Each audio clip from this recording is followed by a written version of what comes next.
championship game this weekend at CSU Pueblo participating, and have a few ground rules as we go along. Media people, if you would, please raise your hand or the paddle piece in the Zoom controls so that we can recognize you. And prior to asking your question, please give your name and your outlet. That allows both the coaches and those of us watching along know where the questions are coming from, and it just kind of helps us build those relationships a little stronger. We're going to focus on the coaches and the teams first. Then we'll ask Rhonda Blandford Green and Adam Bright to stick around, and we will open up other questions outside of the game questions that coaches are going to be involved in this week.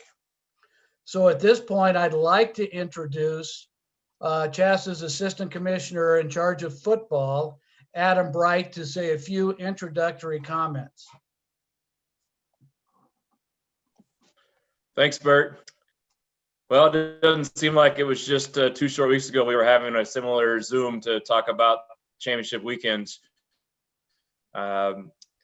Things are a little crazier than what they were 2 or 3 weeks ago, but we're moving forward. I am excited to be able to put on a production like this for all of our student athletes and everyone across the state of Colorado, to be able to showcase what football in Colorado is, and to really discuss what it can be and where it's going to go and how we're going to grow this sport in this state. So thank you everyone for logging on. I want to say first off, just thank you to our friends in Pueblo that have worked tirelessly to put on this event and to make sure this is an event that is meaningful and that has a lasting impact and creates memories for all of our student athletes. I do think we have a spectacular venue and some great partners there to work with to put this together. Secondly, I want to say thank you to all of our coaches and administration across the state that participated in this fall season. It's been a long 10 weeks, but here we are, and I'm excited that we've made it. So thank you to those guys and coaches that are on here. Thank you. I know this means a lot to our student athletes to have this sense of normalcy back in their lives for a little while, and I'm excited that we were able to do that. I look forward to seeing you in Pueblo this weekend. Looks like we've got some pretty decent weather dialed up. You're welcome for that. That's a request I put in a while back to make sure we had dry weather, so we've got that going for us. And we'll have a good time. We're going to celebrate what it is. I personally, as a former coach, I love this sport, and I'm excited for us to be able to go out and celebrate it. So I want to thank everyone for doing that. I see Rhonda's on here, so thank you to our commissioner for standing up for this sport and for standing up for what we want to do and to in the trenches and fight some of the political battles, but athletes, at the end of the day, that's what's most important to me and to our association, is what's right for our student athletes. So with that, I'll turn it over to Bert to introduce our coaches, and we'll get going. And it sounds like I'll talk to you guys again at the end if you got questions for me. We are going to start with the six-man coaches, and our first coach will be Fleming's John King. John, why don't you give us a little bit of an overview of your team and your season to date? All right, thanks, Bert. Got a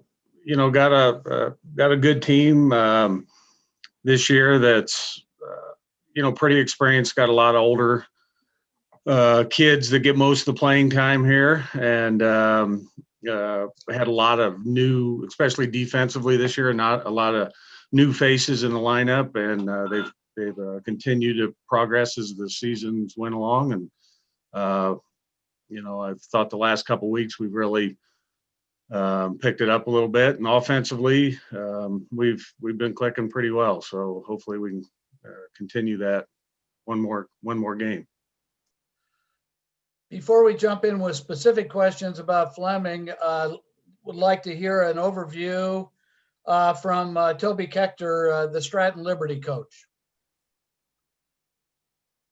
Yeah, we're kind of the opposite of John. We're a lot of new faces, a lot of young kids, only one senior on the roster for this season. But we're fighting hard and getting better and improving, and hopefully we can play really well one more game as well. Any questions for our coaches at this point? Hart?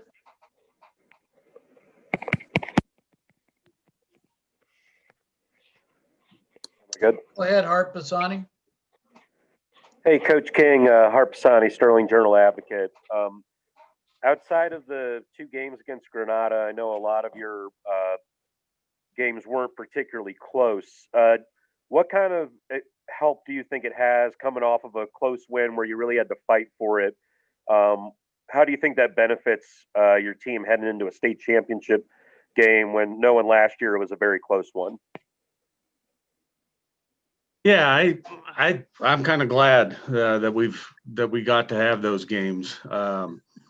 You always wonder, shortened season, didn't have as many opportunities to really get tested, and I was real proud of our guys Saturday, how they kept fighting and fought through some adversity and everything. So like I said, it was a tough game for us, but I think it was beneficial to us. Jeff Latofsky? Did you have a question? Me?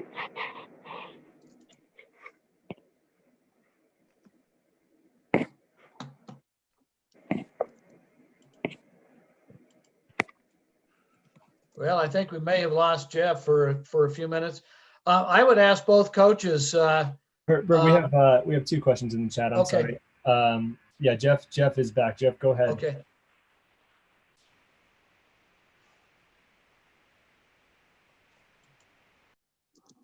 Not hearing Jeff.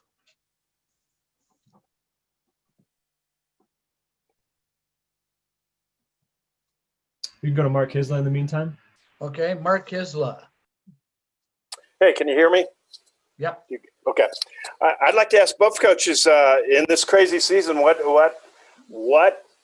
does making the championship game mean to your players and to your community? Go ahead and go. I probably, if I'd have had to bet, even when we started practice, the first game came, we were worried if we'd have a second game. When the numbers nationally and then the state really started spiking here a few weeks ago, I probably would have bet again that we wouldn't be playing. So I just, more than anything, I'm just so thankful for CHSAA and the state and I can't even imagine who all's been involved in all this. And so it's been a crazy year, would be understating it so bad that, you hate to even say it, but I'm just, more than anything, I'm just thankful that we're getting the opportunity to finish the season.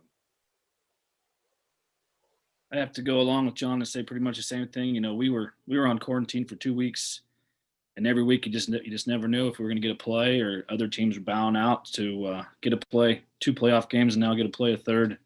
We're very fortunate and very excited, and feel blessed to be able to play football. We don't realize what we took for granted over the last 100 years, and we're just so grateful to be able to play one more game. I think Hart had another question. Yes, for both coaches. With the announcement that there will be some limited fans allowed in attendance, how do you think that will impact the flow of the game and, your team's, I guess, yeah, like I said, flow of the game? I guess I'll go first. I think it's great. We're so thankful for it. Can't imagine being a parent, not being able to watch my kid play their last game if they're a senior. We're just so thankful to whoever's involved that got that to go. I don't think it'll affect the flow of the game at all. I think it'll make it. I think it'll make it just as what we're used to. I think the kids are going to be so excited to be in such a cool stadium that there could be 15,000 people or one person there and they'd still play really hard, but having their family support there will be a good thing.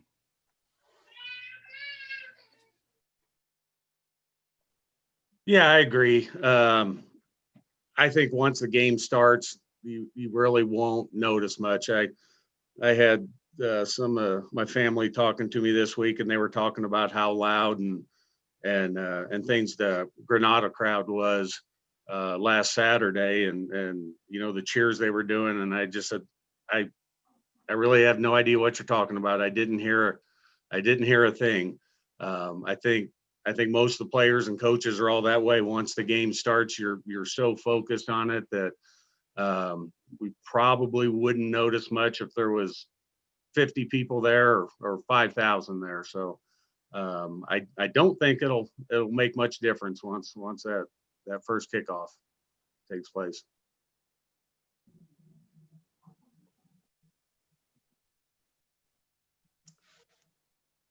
Bert, I have one for Toby. Toby, how do you think your guys responded to losing Jarrett early in the season? You know, one of the top players in six-man, obviously on your team as well. How did they respond to that? It was really remarkable, really cool to see the first snap he went out. I think we'd had a 40-yard play without him, and then we just kind of everybody stepped up. It was more of a, instead of looking at him like, okay, Jarrett, do your thing, it was, oh man, we better do it because Jarrett ain't here to do it, and it's made us better as far as the other kids. We sure miss him. We sure like to have him, but it made us all better.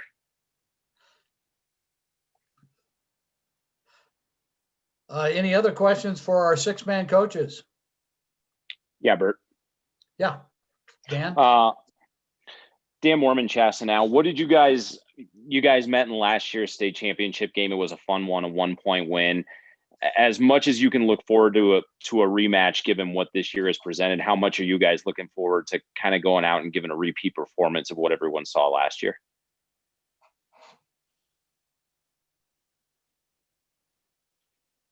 Go ahead, John. Yeah, sorry, Toby. Right. I have a lot of respect for Toby and his assistant coaches and their program and everything. So I'm excited for it because I know if we don't win it this year, it's going to be a team that does things the right way, that I respect a lot, and like I said, I don't ever wish that somebody else win it, I guess, but if we don't, like I said, I have enough respect for them that I think I could be happy for them. Kind of wishing I'd went first now, John. Thanks. Yeah, we feel the same way. Fleming's a program John's been there a long time, and when I first started coaching, I wanted to model my program after the way he does things.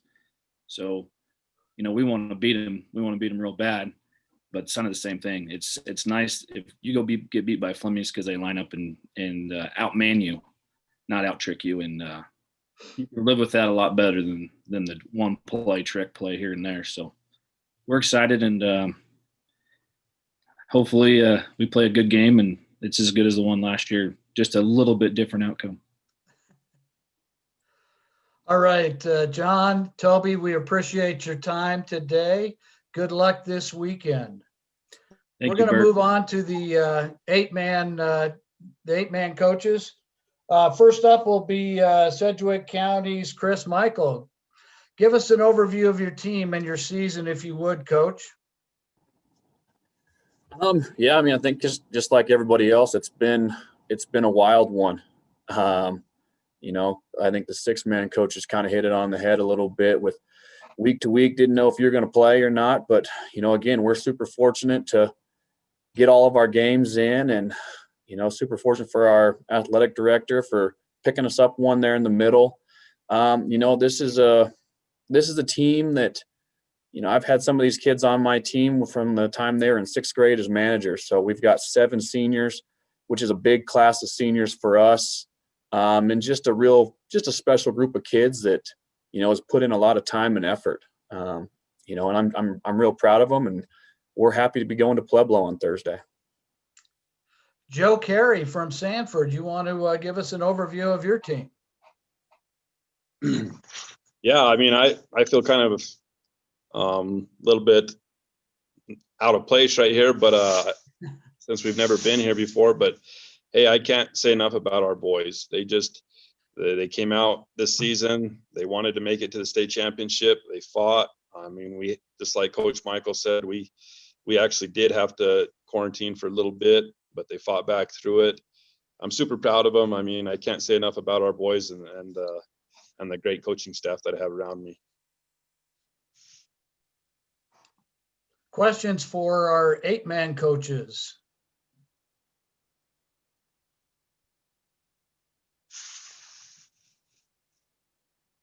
Guys, Yeah, I'll throw a question out there for you. As you go into a season like this year, how important is the leadership component on your team?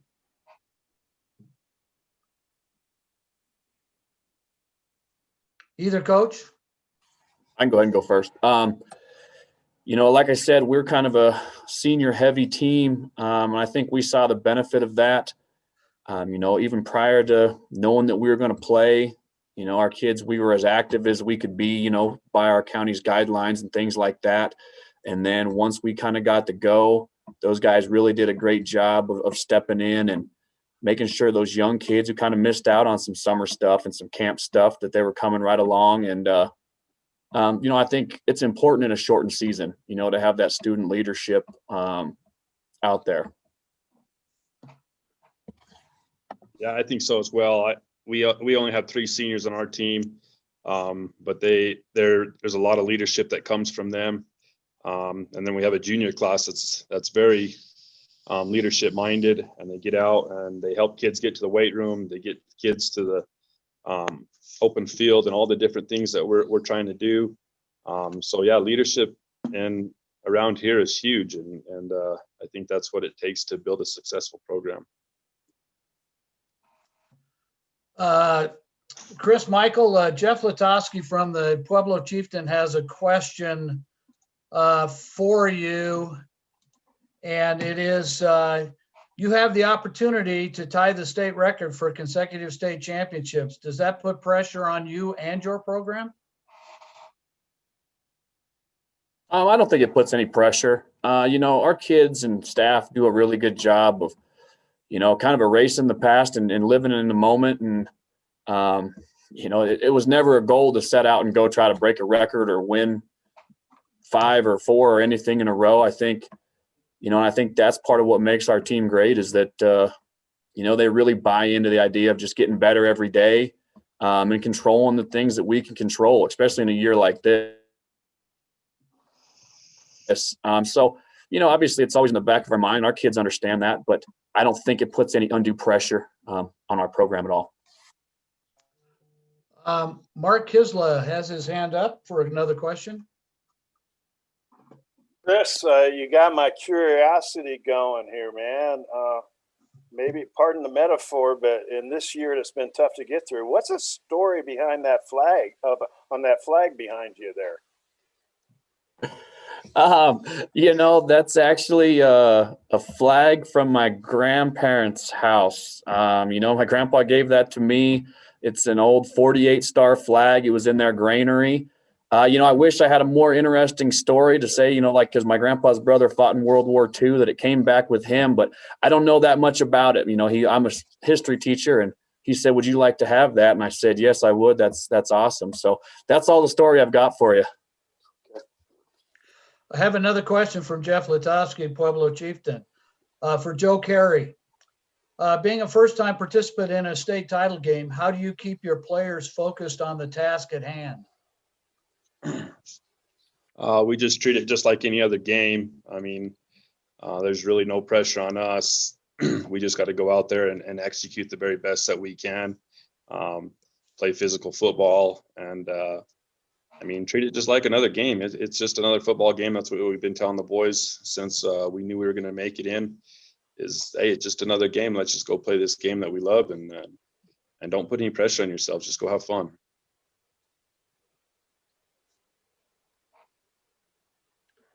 Any other questions for our 8-man coaches? Coach Carey, Coach Michael, appreciate your participation today. Good luck this weekend. Bert, See there's you one on more Thursday. There's one I more have one. chat. Yeah. Oh, who has one? I have. Go ahead, whoever that was. Thank you. Both coaches, y'all are the only two teams to defeat Marino High School this year. Talk to me about, playing a team like that and being challenged by them, how that helps you get ready for this matchup. I can go first this time. Marino is an excellent team. They're well coached. They had a big, strong fullback, and I think it definitely helps us. They have a big, strong line, just like Sedgwick does. They have great running backs, just like Sedgwick does. Had a great quarterback, and we just tried to limit their big plays, and I thought we did a good job of that. And that's what we're going to try and do with Sedgwick.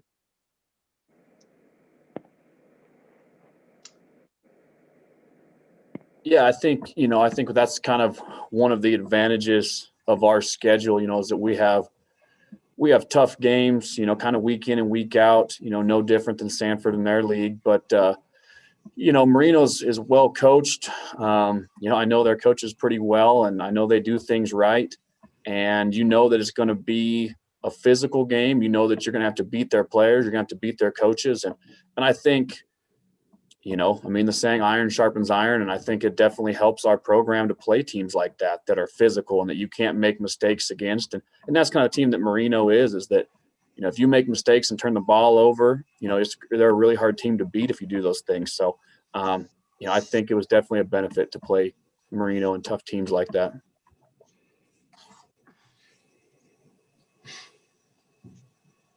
Any other questions? Again, Coach Carey, Coach Michael, good luck this week, and we will see you on Thursday. We're going to move on to our 1A coaches.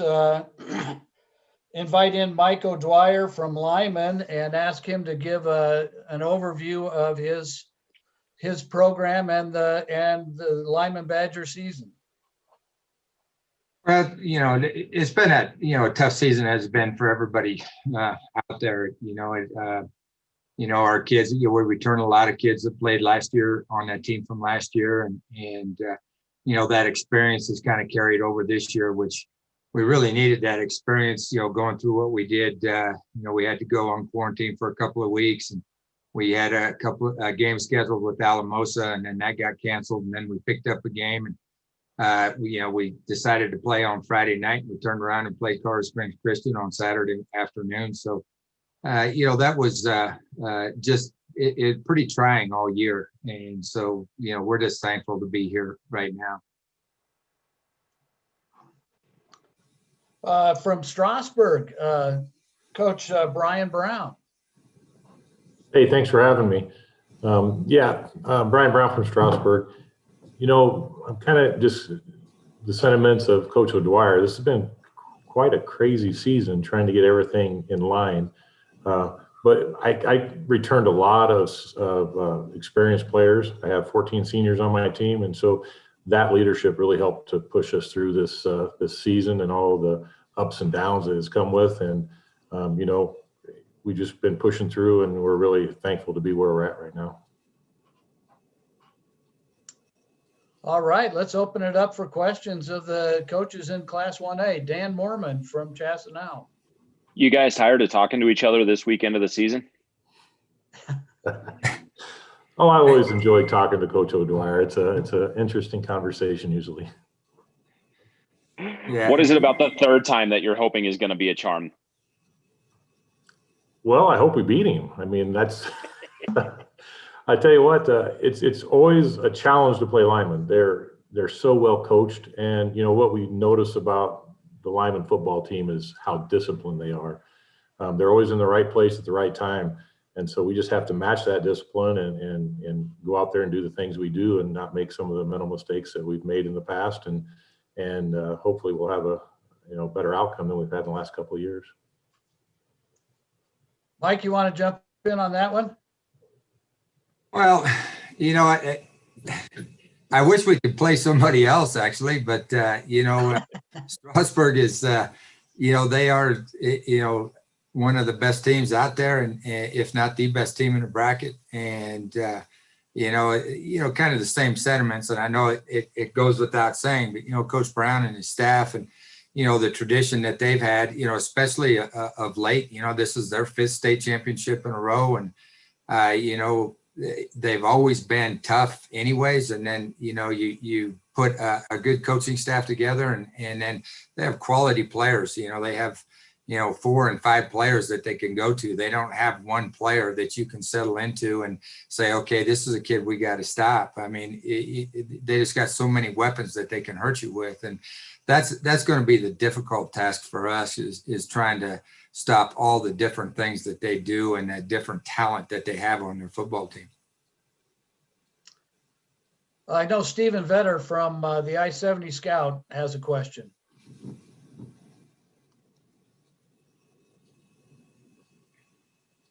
Yeah, guys, congratulations on another run to the finals for you guys. The winner of this is the last 5 state titles will be between you two schools. So a long track record there.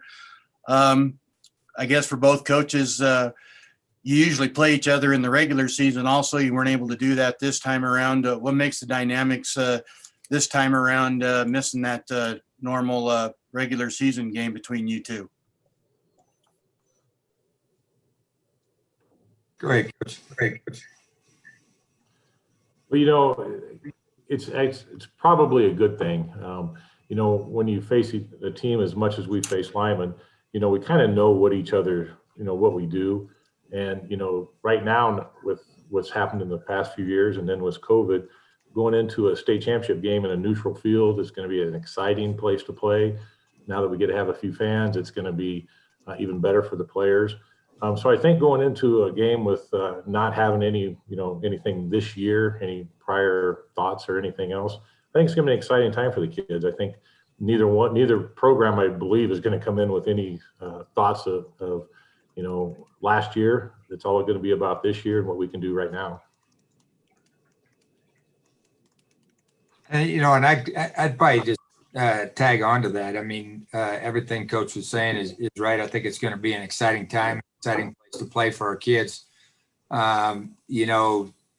When we normally play during the regular season, I think the only thing it does is it just kind of solidifies what we do, and, and what they do, and how you're going to approach and how you're going to stop the other team, and how they're going to stop you. So, by not having that game, I've seen Coach Brown on film, and we've seen Strasburg, obviously for the last 3 years. And so, they do a lot of the same things. I just think that they do them better, and that's what's going to make them tough to contend with.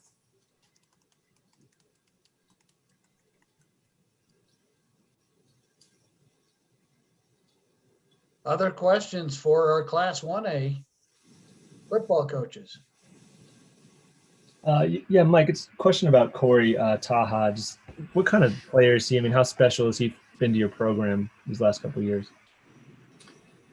Well, Corey's just one of those players that just doesn't come around very often. I've been very blessed and very fortunate to have the players that I have. I'm fortunate I have 2 guys on my staff, and Coach Tyson Liggett and Coach Travis Sandersfeld. Both those guys are Division I football players, and Corey's in that same mold. They're great students. They do the right things. They do the right things all the time. They make their teammates better. And I always say, a great leader isn't necessarily the one that gets out in front, but he can get everybody else to play with him, and he makes everybody else around him better. And, he's just a tremendous kid, but, his classmates have been around him, obviously a lot of them since, he was in elementary school. And so, he has made them a lot better, and I think they have made him better. Mark Kisla. Yeah, I've got one for each of you. Let's start with Mike. Mike, what's football meant to the players on your team this year with everything else going on? I mean, what's the most important thing, or one important thing? I know it's a broad question. Yeah, I mean, it's probably hard to put it down to one thing, you know, and maybe Coach Brown can speak to this as well. But you know, in Lyman, I mean, you know, with the history that we have and the you know, just the years of football in Lyman, it's our 101 season this year, and just the importance, you know, not only for our team but for our school and our community. You know, it was such a big deal for us to be able to play. I mean, it was truly a blessing for us to be able to at least go out there and put on the pads and play it, you know, and especially it would have been, I think, devastating, you know, for Coach Brown and myself, you know, to not be able to play with the group of kids that we have. And, you know, we always tell our kids, you never want to pass on an opportunity. And you know, this might have been an opportunity, you know, with no control of what they were doing, but that was out of their control. And you know, I really think that our kids are just real excited to be able to go out there and play. And I think a year like this year, I think it puts everything in perspective. You know, I think that a lot of times maybe we worry a little bit too much about wins and losses, as opposed to what it is, you know, what the game does. And, you know, I think football is the greatest team game that there is. And, you know, I really think that this year our kids really realized how important it is to be out there and be able to play with their teammates. And for Brian, how do you divide up 75 tickets? Do you have a raffle, a treasure hunt, an auction? How are you going to do that, man? And I feel for you, because I wouldn't want to be involved in that. Well, I can tell you, thank gosh, I'm not the one that has to do that. So we get to rely on our administration to do a lot of the dirty work, and that's kind of what I would consider that, because, you know, we have so many people that want to come watch these boys play, and you know, playing in our fifth straight state championship. And this group of seniors, I mean, we have so many people that follow them, and you know, kind of what Coach O'Dwyer was talking about. This group of young men have been together for so long, and they've been so successful in their youth sports and in middle school and now into the high school ranks, and they just help bring people along and get people excited to come out and play and to join this program and to be part of it. And so, you know, it's an exciting time for them, and I'm so thankful that we got this opportunity. You know, I always preach that success starts with an opportunity, and luckily we had that this year.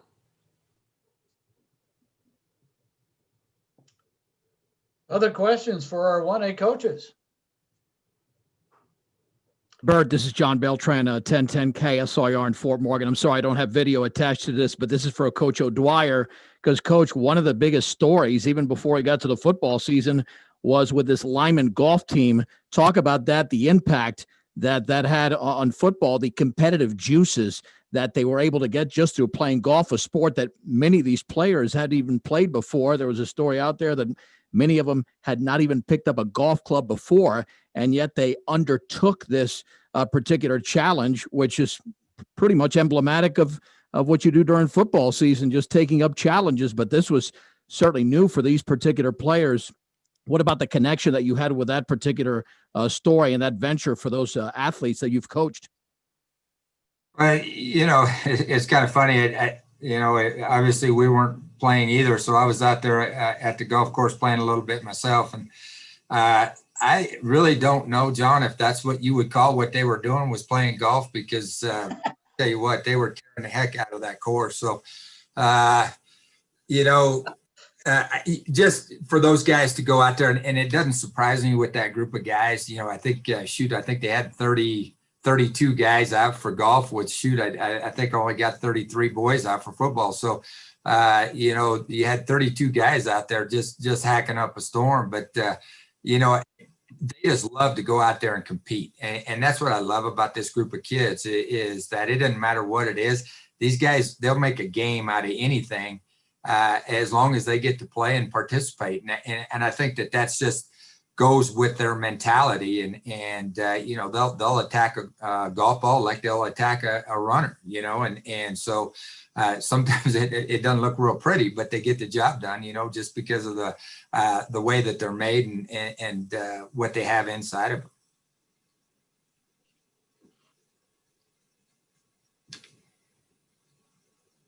All right. Any other questions? Brian, Mike, good luck on Saturday. Thanks, Appreciate your participation in the press conference today. Thank you. We are going to move on to Class 2A. If I could ask Eaton head coach Zach Lemon to give us a quick overview of his team and their season. Yeah, thanks for having me here, guys. Looking forward to talking to everybody and celebrate what we have to celebrate this year. I'm sure a lot of the same kind of conversations have been had as how thankful we are to be playing this season. You know, we had some high expectations in the summer that then have those seem like they went away for us for a while and then came back again as we started partway through, and we're thankful for the opportunity, and our players have adapted to that back and forth really well. And we started off a little bit slow, but then now as the season wears on, we're starting to figure each other out a little bit more, communicate a little bit more, and move on from there.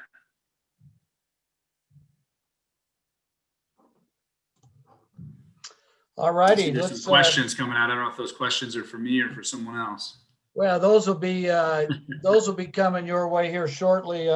Let's get Jason Tice, the head coach at Lamar, to talk about his season and his team. Well, thank you for the opportunity today. You know, just like the opportunity we have this week, it's everything this year seems like a blessing.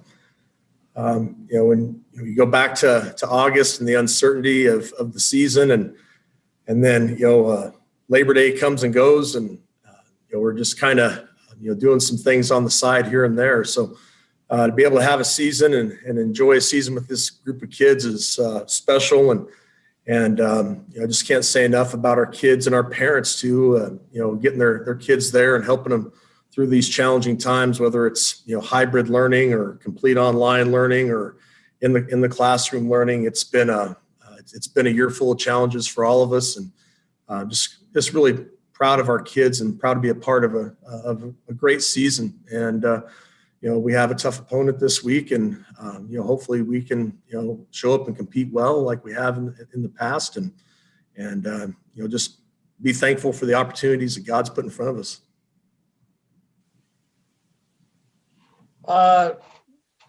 We have some questions. Rob Namnum for Coach Tice.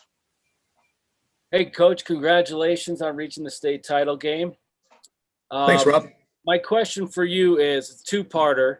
It's been since, 63, I think, since Lamar has reached the state championship game. What would it mean for your community to win a state title? And second of all, what's kind of the vibe in the community in Lamar right now that you guys are playing in the big game? Thank you.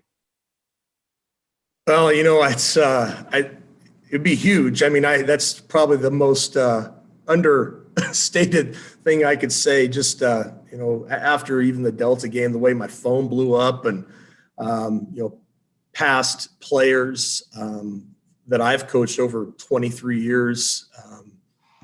You know, players who played for other coaches before I was here at Lamar as well. Family and friends. You know, I grew up in this area. I just grew up 7 miles north of town and went to school at Wiley. You know, heartfelt messages from everybody. I know it'd mean the world to them. And Rob, after saying that, I forgot the second part of your question. What the vibe is, I guess that was the question. The vibe here in Lamar. You know, it's kind of hard to tell sometimes during COVID, whenever you're here in school. I mean, we only got about 50% of the kids who were in the classroom, and you go out and restaurants are closed and things like that. So, but like I said, with social media and things like that, people are really excited, obviously, and they love our kids and they love getting behind our kids, and they can't wait for the send-off. That's been our new thing. We get the fire trucks and ambulance, and they escort us out of town. So I know there's going to be a lot of people there fired up for our kids for that. So it's been a joy, a blessing. Good luck, Coach. Appreciate it. Thanks, Rob. I have a question from Hart Pisani. Hey, Hart Pisani, Sterling Journal Advocate.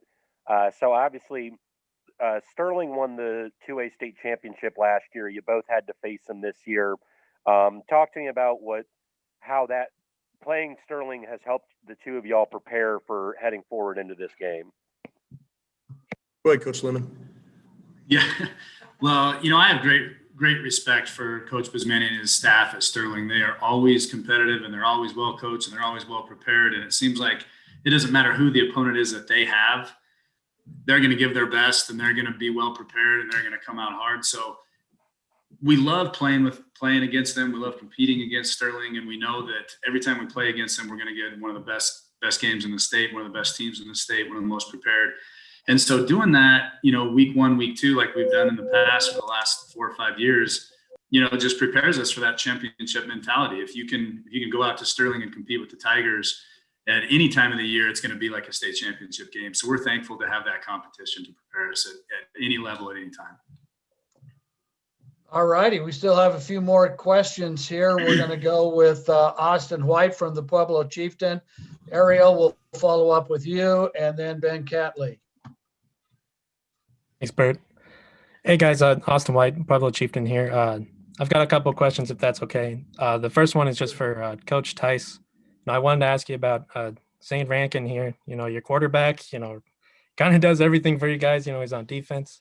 I wanted to ask you, what does he kind of bring to this team on and off the field? And, just how important or how vital has he been, on this run here to the state title?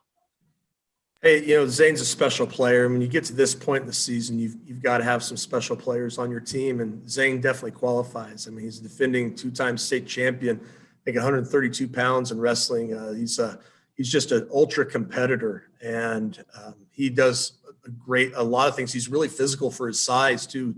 Not the most physical prowess in terms of like being tall and massive, but he hits hard.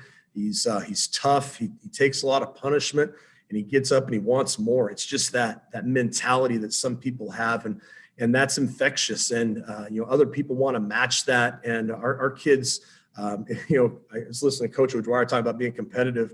I mean, we still have kids racing 40-yard dashes after the game, not after the game, but after practice, just to, because somebody said they were faster than the other guy. So, Zane and the rest of the guys, they bring that very competitive nature, to our football program, and you got to compete to win at this level, and so having great competitors helps.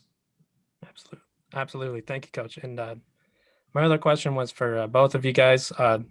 Kind of a more serious subject, but, obviously this summer there was, a lot of social change seen across the country. We saw Washington football team change their name.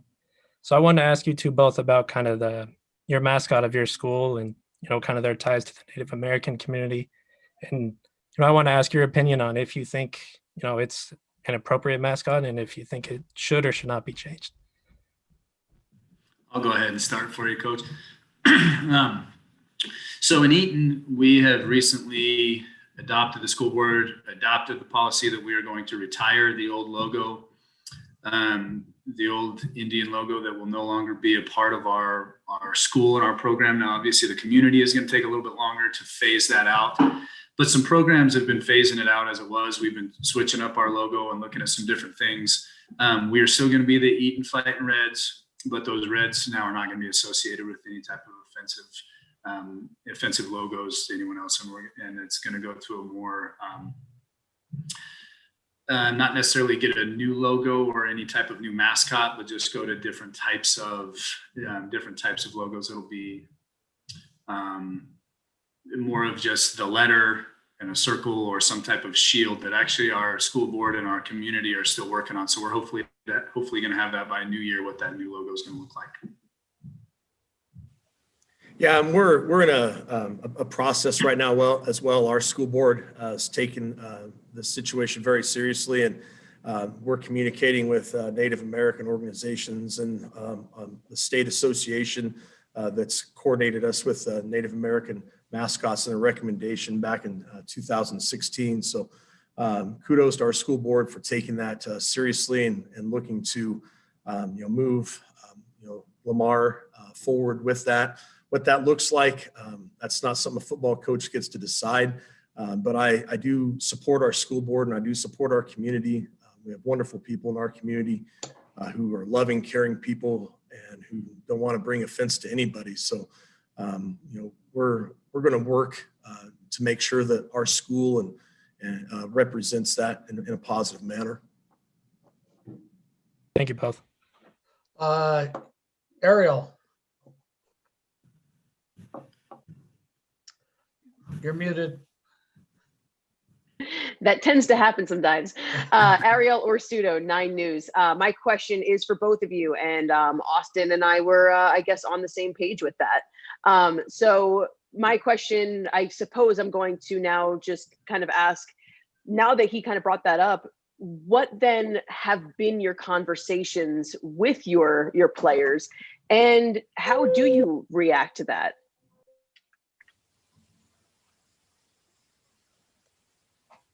It's one of those things, we talk about it in the classroom setting, and we try to understand multiple perspectives and understand, how certain people from different communities feel about certain things within the context of this issue. And it's education. That's what, I'm sure Coach Lemon, he does the same thing with his kids. He's a teacher first, and we are coaches, but we're here to teach our kids, about how to be respectful, empathetic, understand differing perspectives. And I think if we can, continue to move our programs, or at least our program forward in that regard, we're going to have a positive impact on our football family. Yeah, I agree with that completely. It's not about speaking towards a specific incident or a specific behavior or anything like that. It's building that culture of understanding and empathy, like Coach said, where we try to instill that in all the time. Be a great citizen more than you are a great football player. And your citizenship that we build the culture of in football transitions far beyond the field. We want it to be in the classroom, we want it to be in the community, and we want it to be, most importantly, for the future of these young men when they go off into their communities, into their own lives, into their own jobs, that what we can teach them in football and what we can teach them in school are lessons that go far beyond just winning football games, far beyond just being a competitor. It's much bigger than that. It's being a citizen. It's being a great human being. It's having understanding of everyone's differences. We talk a lot about, everyone has a story we know nothing about. And if we emphasize that all the time, to have some understanding of what everyone is going through and have some compassion and understanding of what they're dealing with, then that makes us a better community as a whole, starting with a football program, hopefully. Have either of you heard any pushback from people who want to kind of preserve the history of these mascots? And a lot of times we do get that, but that's back to what Coach Tice said about education too. So we've had some assignments. We've allowed this to be a part of our school to choose where to go with the mascot. And so a big part of that was research the history of the mascot that we have. And one of the false ideas of that is that it's been around for hundreds of years, when really it's only been around since the 70s, and that it's not that deep entrenched of a logo in our community, but a lot of people have clung to that in the recent past, where it really doesn't go back that far. So it just started with the education and the understanding of where it's coming from and where it can go from here. I mean, we got some announcements going on here at school, but yeah, same type of thing. And we respect the history, in Lamar of the name Savages, and it's one of those things that time moves forward. Progress is unavoidable, and so what that is going to look like in the future for Lamar may look the same as it has in the past. It may look something different, but our school board's taking a look at that, and I think that's an important step for our school board to take. It takes a lot of courage to do that, because there are people who are very passionate about our mascot and what that means to them, and that's understandable. But there's also people who feel strongly on the other side that we need to look at that. So we respect both of those opinions. Thank you both so much. All righty, we're going to move on over to Ben Catley from KVAY. Thanks, Bert. For Coach Tice, first off, hi. It's been a while. Hey, Ben. Secondly, this has been a slow build. I mean, you look at your seniors and how since that first season that you had them in 17, when they were little pups, and now they've become, of course, a lot of them are mainstays. How important is to have that group of kids in a year like we've had, where you just don't know from one week to the other what's going to happen? And it's huge, Ben. It's one of those things where you have 14 seniors like we do, and a good number of those kids, 6 of them played as freshmen. I think almost 12 of them played as sophomores and juniors a lot. So now coming in this year, they all play, and a big part of what we do. So it's been an incredible maturation process. I know 1 and 8 when they were freshmen. To now what 7 and 1 I think we are. So those kids are big, are the heart and soul of what we do. When you talk about a shortened season like this, you're leaning on that experience, on that background that they have there. We don't have to spend as much time putting in different coverages and putting in different schemes because we've already done it.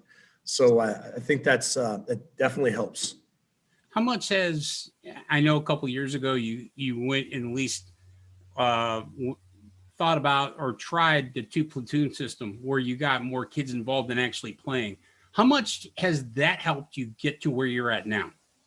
I think that was a defining moment for this group of seniors, because that's when those kids were sophomores, and it gave them an opportunity to get on the field where had we not been doing some of those things, it would have taken that next junior year for them to make those strides. So I do think that was huge. We made some marked improvement in the middle of that season. And played really well against the state champions that year against La Junta. As a matter of fact, I think we scored 21 points on La Junta that year. Nobody else was able to do that. So being able to have those kids on both sides of the ball and focus their efforts there, I still think we fall back on those lessons we learned at that time. I'm just going to sneak one more in before Dylan gets on here. And that is that when you look at things now, and this team and really the community, they have not had a team in the finals since the 60s. So you're doing something that a lot of people have been anxiously awaiting. And I know you've been coaching for over 2 decades at Lamar. What has it been like to now see the kids get the payoff of being able to play Friday for a gold ball? I just think back to the game at Delta on Saturday. As much as me, the kids too, they're like, so this is what it feels like, and just joy, kind of bewilderment, really. For a while, it's like, okay, now what do we do? So, it's been a long time coming, and we're blessed. And I tell the kids this before every game. I hope I get to be around you guys one more week, and we're gonna have to figure out what we're gonna have to do next week to still be around those guys, because I'm gonna miss being around them. They're just a fun group of kids to be around. All of them are, and it's just been a blessing all the way around. Thanks, Ben. Thanks, Coach. All right, Dylan, and then we'll finish it up with a question from Austin. All right, this is for Coach Jason Tice. Dylan Scott, News 5 Sports here. Coach, obviously, congratulations. Looking forward to seeing you play this week. How do you decide in Lamar who gets the 75 tickets? Because you haven't been in 6, only 75 tickets. I mean, this is bigger than In-N-Out Burger, I think. Right, in Lamar it is for sure. Dylan, we've been doing this all year long. Our parents are extremely considerate of one another, and the kids who play more, and the kids who play less, and some of those parents, they make those sacrifices based upon that. And it's tough, and I'm sure Coach Lemon's going through the same thing.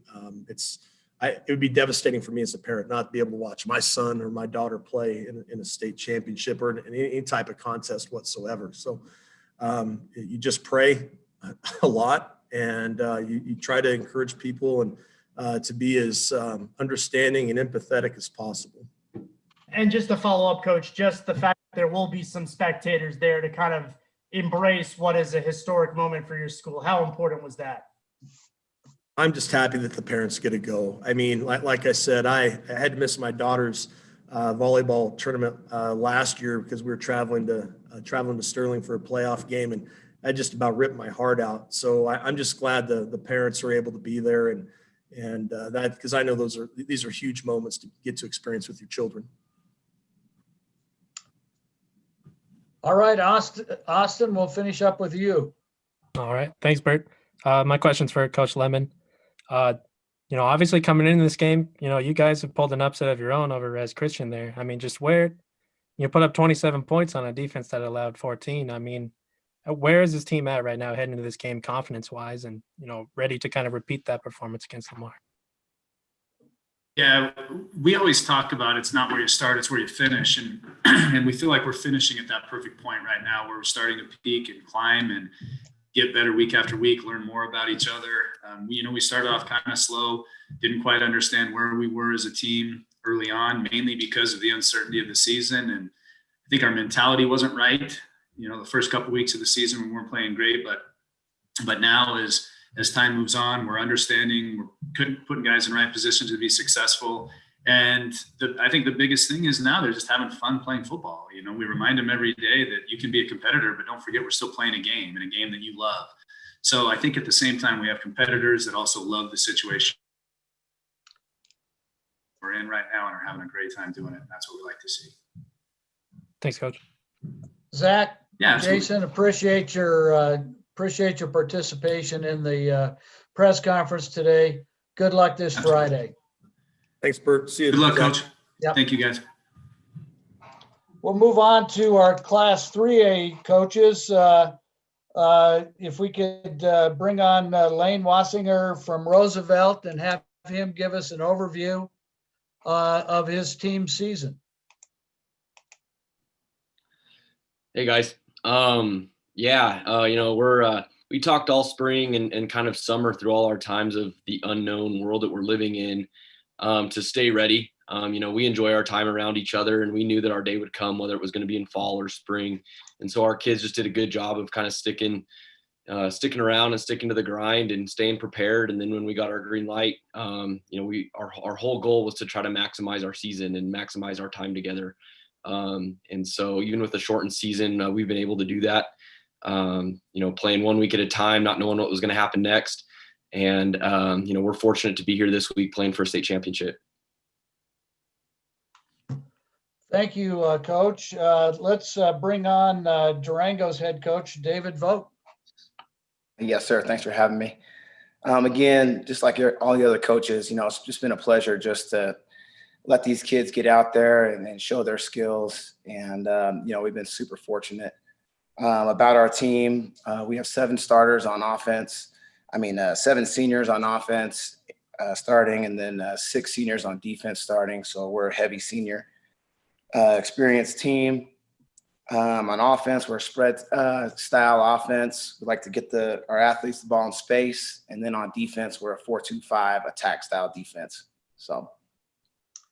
Appreciate that, Coach. We're going to start with Austin White from the Pueblo Chieftain. Thanks, Bert. My first question I was going to ask you, Coach Vogt.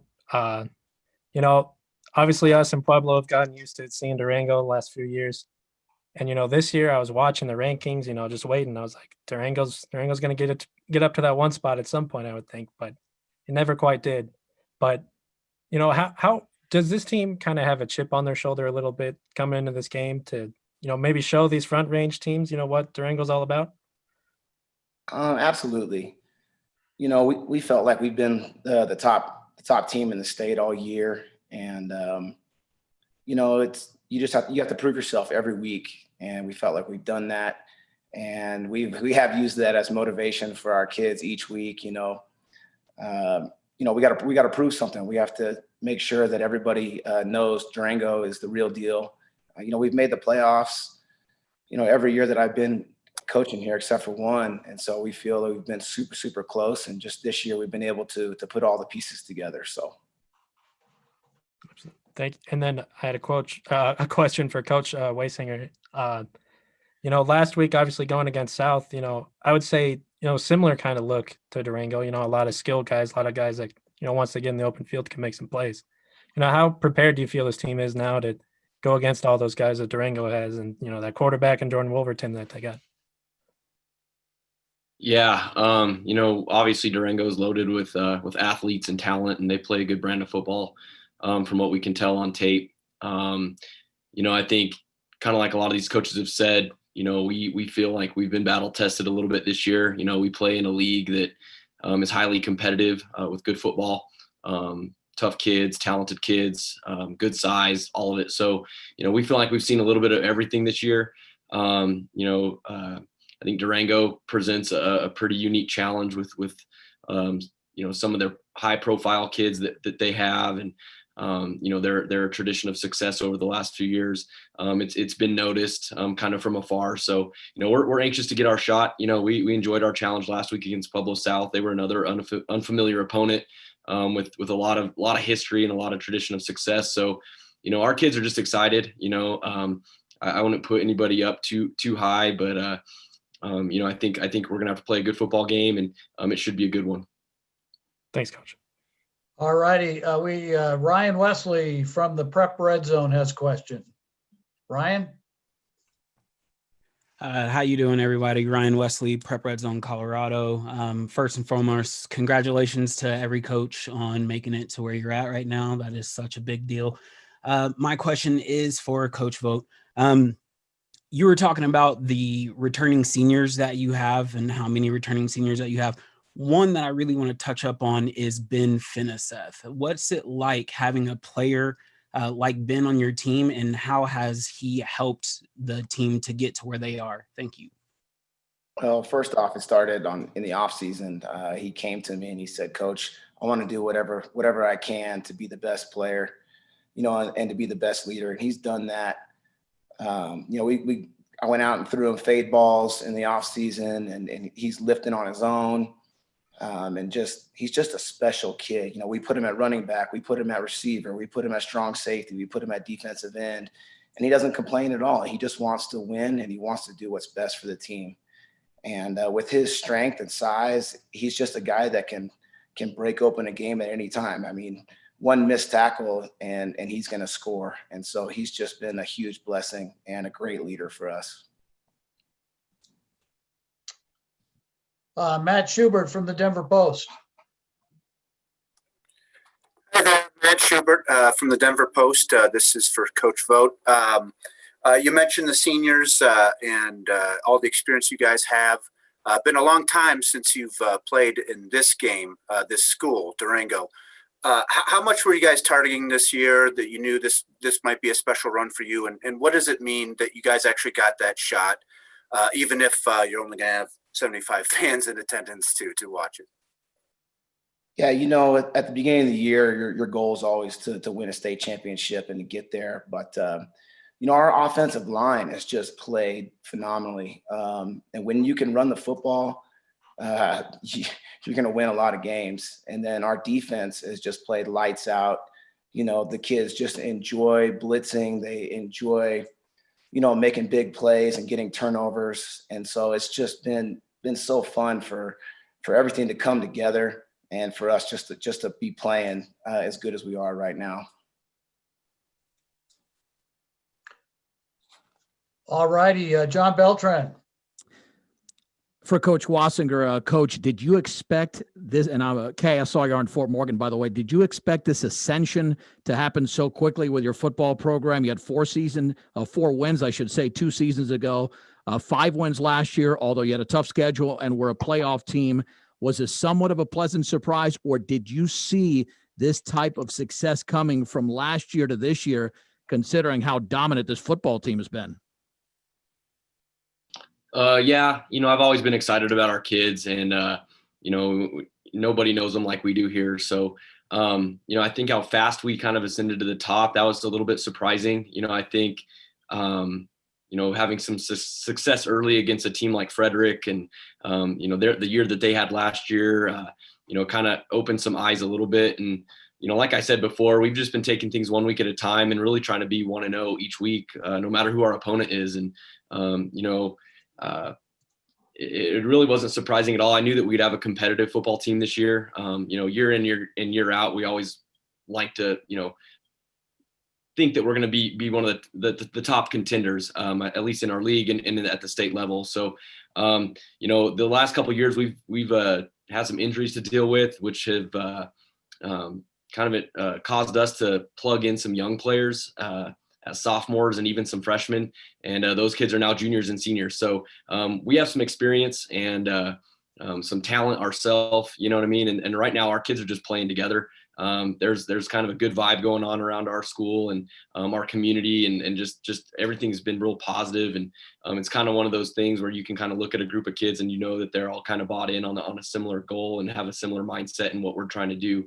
And we don't have just one or two kind of top guys. We have, two deep at every position where guys are coming in each week making plays that you didn't even know we had a week ago. So not overly surprised, but definitely real excited about all our kids, and was definitely confident in them in the off season for this year. One last question from Austin from the Pueblo Chieftain. Thanks. This one's for Coach Waysinger. Your team was a couple seconds away from getting eliminated in that first round of Fort Morgan. Just, did that first experience kind of, teach these boys that, when it comes to playoffs, you have to sell out 100%. And, do you think that kind of woke them up a little bit? Yeah, absolutely it did. I think coming into that game, just with the number one seed and the number one ranking, Coach Vogt, if you ever want that, go ahead and take it, man. It's there's some pressure there. And I think our kids it was kind of a different feel for that game. We were supposed to play them 2 weeks prior, and that game had gotten canceled. And so, I think just on paper, our kids were, just expecting to win, but also not really feeding into that underdog mentality that we've had to use before. So again, I think those games help you, especially in the playoffs. I told the team after that game, you can learn a lot from a loss, but you can also learn a lot from a win. And we had to do some things differently the next week as far as our preparation went, individually and as a team, and just how we handled our business for a Saturday afternoon game. So we learned from it and we moved on, and we're able to kind of play a little bit more of a loose style of football, and had some fun last Saturday. Thanks, Coach. All right, guys, I appreciate both coaches. Good luck this weekend. And thank you for your participation in our press conference today. Coach Vogt, you wanted to add one more thing? You're muted, Coach. Yeah, I just wanted to say one of our boys, he lost his father during the season. And, just having the football experience and having the football family, that's really helped him through this event.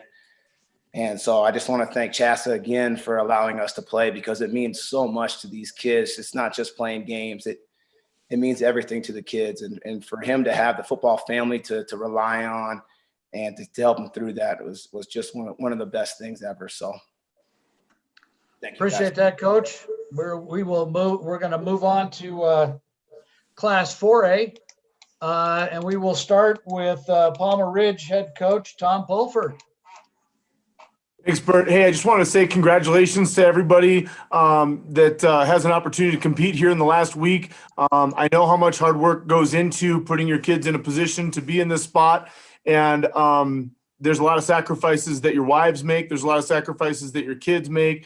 Just want to tell everybody congratulations on being here. And I've really enjoyed being on this call. I've got a lot of Post-it notes all around my computer right now. I'm fortunate that I didn't have to go first, because now I've got a bunch of ideas and stuff I stole from guys I heard. So I guess I'm supposed to talk a little bit about our team. Here's what I'll say. I think we want to get to the question. So our team, like everybody else's team that's here today, our team has made sacrifices. Our team works hard, and our team plays for each other. And so I'll leave it at that, and we can get on to the next one. Thank you, Coach. I'd like to hear an overview from Loveland head coach Jeff Mock. Hey, thank you guys for having me. I think back probably to about 2 weeks before the season started. Our football team hadn't touched a football all spring, all summer. We did some workouts where we got together. They were almost like track style workouts. And I remember my district athletic director calling me and saying, "Hey, do you guys want to play in season A?" And I said, "Absolutely, we're up for the challenge." And from there, I can remember the first coaches meeting. We all got together as coaches and said, no excuses. No excuses with the shortened time frame. We have to come up with a way to get our kids prepared and ready to play. And basically do what Loveland does, which is try to win a state championship every year. So we're just extremely grateful to be able to play and get together as a group every single night. And we have some really good kids on our team. I wouldn't call them overachievers. I'd just call them kids who are reaching their potential, man. So I'm super excited to be in this game. All righty. We have a number of people that are anxious to talk to the coaches. Dylan Scott. All right, this is for Coach Pulver here. Obviously, congratulations on another tremendous season and opportunity to play for a state championship. I think I did the math right. I just want to ask you about the senior class, 44-4 overall. These seniors going for a fourth state title, the first one in 4A, but 3 in 3A. Just tell me about the group of guys. I mean, their work ethic, what they've meant to this program, and kind of what it's like to see them grow all these years. Well, I will tell you that we have a great group of seniors, and Dylan, you did do the math right, but if you were to talk to any of them, if they could be on the Zoom call, you know, Caden Dudley would tell you those numbers don't matter at all. We're looking to go 1-0 this week. And, you know, here's what I'll tell you. When this group of seniors came in, one of the first things that I told them, I read it out of a book by Tony Dungy, and Tony Dungy quoted Chuck Noll, but his champions aren't champions because they do extraordinary things. Champions are champions because they do the ordinary things better than anybody else. They get in a stance, they squeeze it down, they do the little things right. And, you know, if we can get kids to buy into that concept, whether it's taking out the trash, whether it's, you know, vacuuming your room, cleaning up, whatever it is, if we can get kids into that mindset, then, you know, I think that we're developing good human beings. And, you know, regardless of what the outcome is, we're going to try our best to go 1-0 this week. But regardless of what the outcome is, we feel like we're working on making better human beings. Would like to bring in Austin from the Pueblo Chieftain. Thank you. I got one question for each coach. I'll start with Coach Mock there in Loveland. I wanted to ask you about Zach Rakowski here, you know, the running back, and, you know, what about him, you know, kind of separates him and, you know, makes him one of the best running backs in the state, and a state that's filled with a lot of great running backs.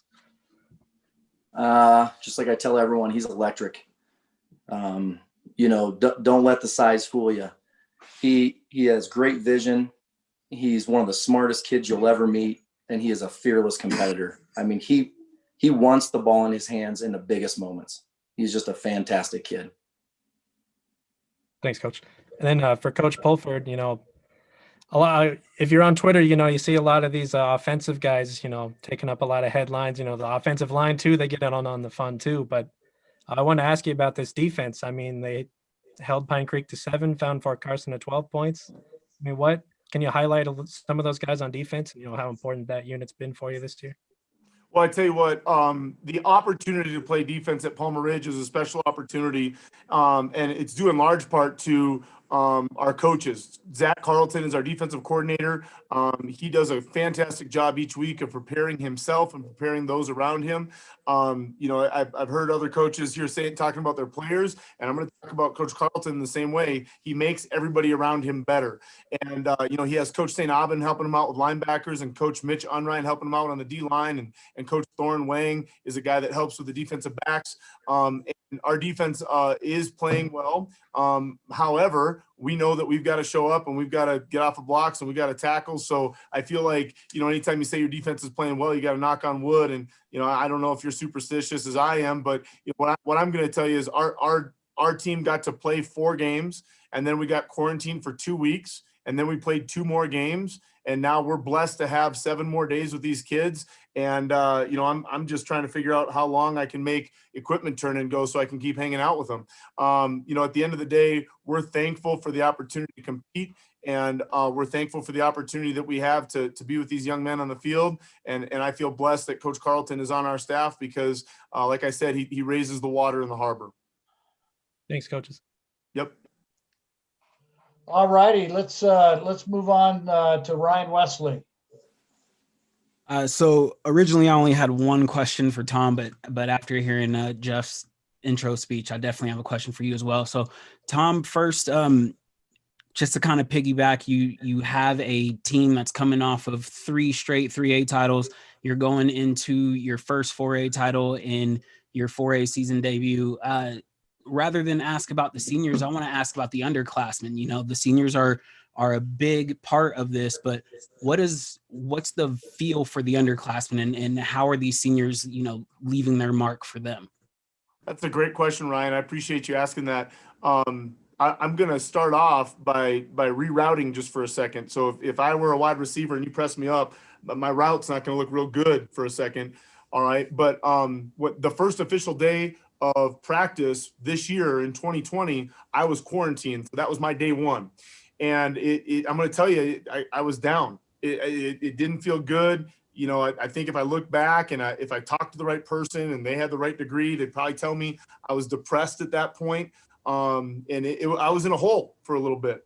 And one of the things that my dad impressed upon me when I was growing up, and it was the same thing he told me in October of this year, was, what are you doing to make the situation better? And boy, I tell you, that's a good question to ask your seniors. It's a good question to ask your underclassmen. And it was a good question for my dad to ask me, because I couldn't even go fill up the footballs. I couldn't even go use a compressor and fill up footballs. I had to stay out of Palmer Ridge. I couldn't go to practice. I couldn't put on a headset. All these things line out that I couldn't do. And when stuff like that is taken away from you, you do one of two things. You get up and fight and you do something else, or you lay back and, you kind of act like a sheep. Well, I don't believe that there's any sheep inside of me. I believe that I'm a fighter. And so what I did was I got up early and I rode my bike 9.6 miles. I ride intervals. I listen to Rocky. And then when I'm done with that ride, I come back and I watch film and I try to text my coaches. I try to send notes to players through huddle, all the things that any other coach in this Zoom meeting would do, because I felt like I had to contribute. I had to find a way to contribute somehow, some way. And so, Ryan, to answer your question directly, how do our underclassmen feel about it? Well, we ask them, what are you doing to make the situation better? And then we ask our seniors the same question. What are you doing to make the situation better? Because at the end of the day, we can sit here and point fingers and we can feel sorry for ourselves and we can say, hey, we didn't get to play a full season, but you know what? We got practice today. So what are you going to do to make the situation better? And I think that if we get the right people in front of us and we ask that question with a little bit of fire in your eye, I think we get a good answer. Thank you, Coach. Yeah, and thank you. Jeff, for you, you were talking about you guys didn't have a single practice at all, basically, not a real one this offseason. I'm also a coach. I'm a defensive backs coach. So I completely understand that whole not having a practice. But then to turn around and come from the offseason, have the phenomenal season that you had, make it to the final, the championship game. Can you just talk just a little bit about what went into your team and your coaching staff? What did you guys like? How did you come together to end up in the result that you have after not having a off season? Thanks. I'm glad you mentioned the coaching staff right there.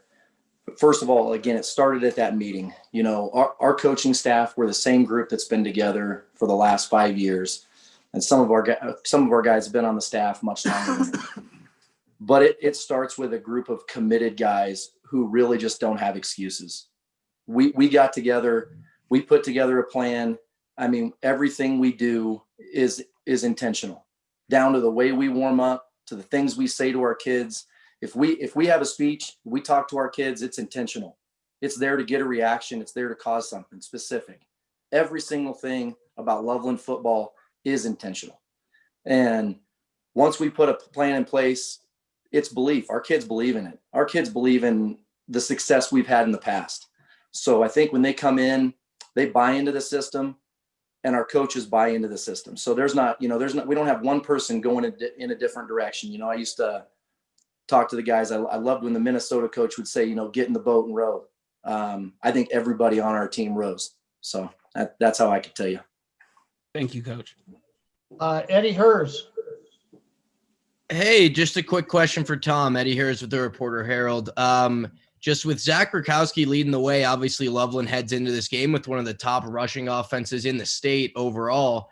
Just do you view kind of containing that Loveland rushing attack as one of the most significant challenges your defense will meet this season? And just two-parter here, just how tricky is it preparing for that kind of unique Loveland offensive scheme? Hey, Eddie, thanks for the question. I appreciate it. I'm going to tell you that this year is a tricky year, which makes your question tricky to answer. Is stopping number 5? He's electric. he's explosive. He's tough to bring down. He has great vision.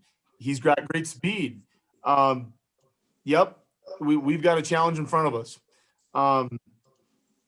It's probably the toughest challenge that we'll have on the field this year.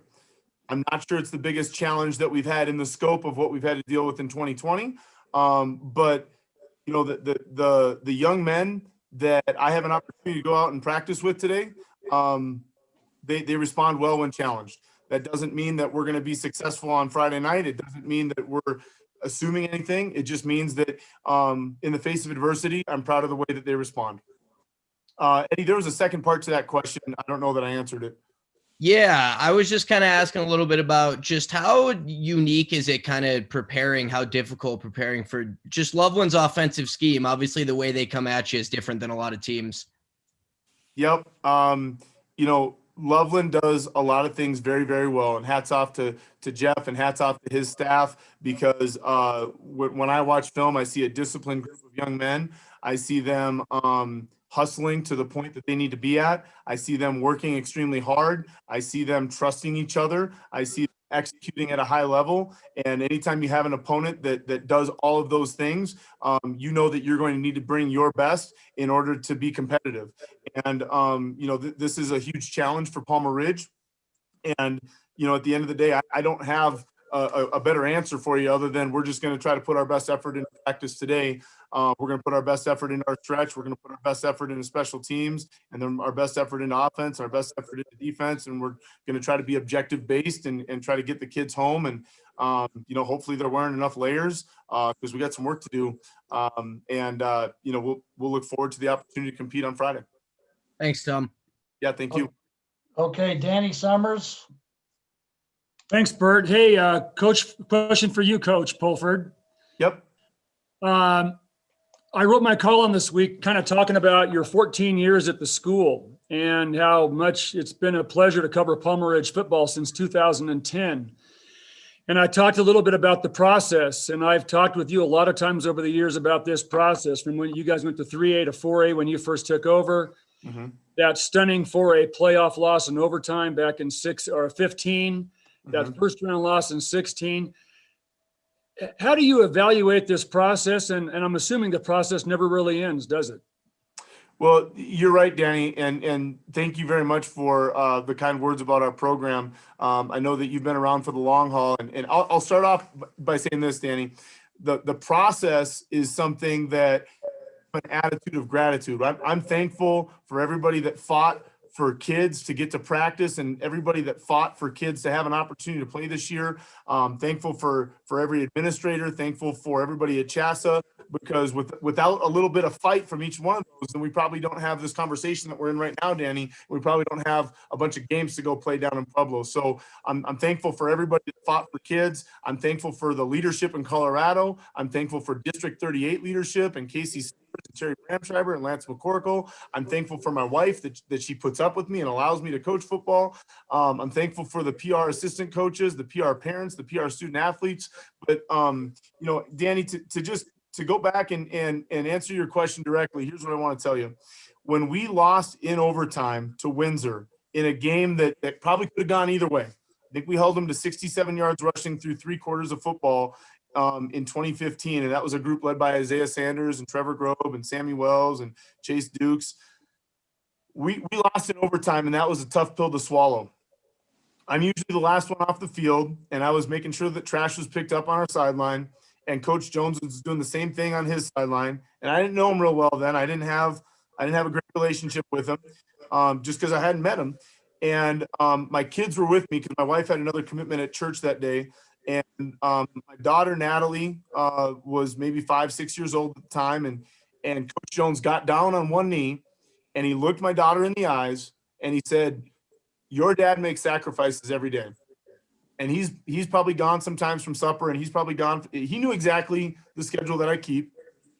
And he said, "But Natalie, your dad is making young men into better men. So the sacrifices he makes, they're worth it." And for Coach Jones to get down on a knee and get down on the level that he did to my daughter, it changed my daughter's perspective. She's now on the sideline filling up water bottles, and she gets to see something through a perspective that maybe not every, daughter does. But the life that Coach Jones spoke into my daughter that day was something that filled my heart.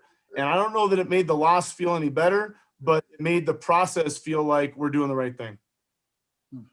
Thank you. Yeah. Thank you, Danny. All right, guys, we have 5 more questions, or 5 more people with questions. We're going to start with Dan Mormon. Ryan Casey will take over for a few minutes while I need to step away. This one's for Jeff. I want to go back to your rushing offense a little bit. Is that going to be a vital component of your defense in keeping Palmer Ridge and Luke McAllister off the field and allowing them to do what they do so well on offense? It is every week. Obviously, we want to play complementary football, but our defense stands on its own too. I mean, 3-4 weeks ago, we read an article somewhere that said there wouldn't be much defense in our Skyline game. We told our kids that, and our kids have stepped up. We feel like we're a strong team on both sides of the ball. But yeah, our rushing attack, obviously, a good running team and a good defense kind of go hand in hand. So we want those two to complement each other every single week. We'll go ahead and go to Matt Schubert. Hello there. Yep. For Coach Mock, you just briefly mentioned the Skyline game. You guys won that game by 1 point. Skyline doesn't get in the playoffs. It kind of speaks to the degree of difficulty with getting to this game here. What do you think? How difficult was this season for you guys to get to this level? And also one other question: defensively, you saw Skyline, you saw Dakota Ridge. You held them to 2 of their worst games offensively all season. What is it about your defense that's so effective? I guess I'll work my way to start. The schedule, I think, laid out for us perfectly. And I'll give a lot of credit to Skyline. I think they're definitely a top 8 team. They should have been in that bracket. I think anybody watches that team play, they would understand they should have been in the bracket. That each one of those games kind of laid out perfectly for us in terms of our progression in building our offense and defense throughout the season. But with that being said, to stick with the defensive side of the ball, just going through, we even work back to our Monarch game, a heavy run team, got to really help, probably build our inside box game. Then, you go to Longmont, a team like Longmont has a fantastic quarterback. If anybody's paid attention, that kid, Keegan Patterson, is a stud. So that gave us, another stepping stone to kind of work, the opposite side, the secondary. And then you go to Skyline, which I think is more of a complete team. They run and pass the ball well. So we go from them to Broomfield, which is, we have a ton of respect for the Broomfield coaches and how they prepare their team. Obviously there's been some tremendous fights, between those 2 teams over the last 5-6 years, and actually throughout, Loveland and Broomfield's history. So then we work our way all the way to Dakota Ridge. Dakota Ridge is there, we felt like they were, kind of loaded everywhere. And again, our defense just rises to the challenge. I say, I tell a lot of people, our defense and our kids, they don't get too high and they don't get too low. They're like 68 degrees all the time. So I don't think their mood swings during the game get too low or too high. So I think that's the strength of our team. I hope that answers your question.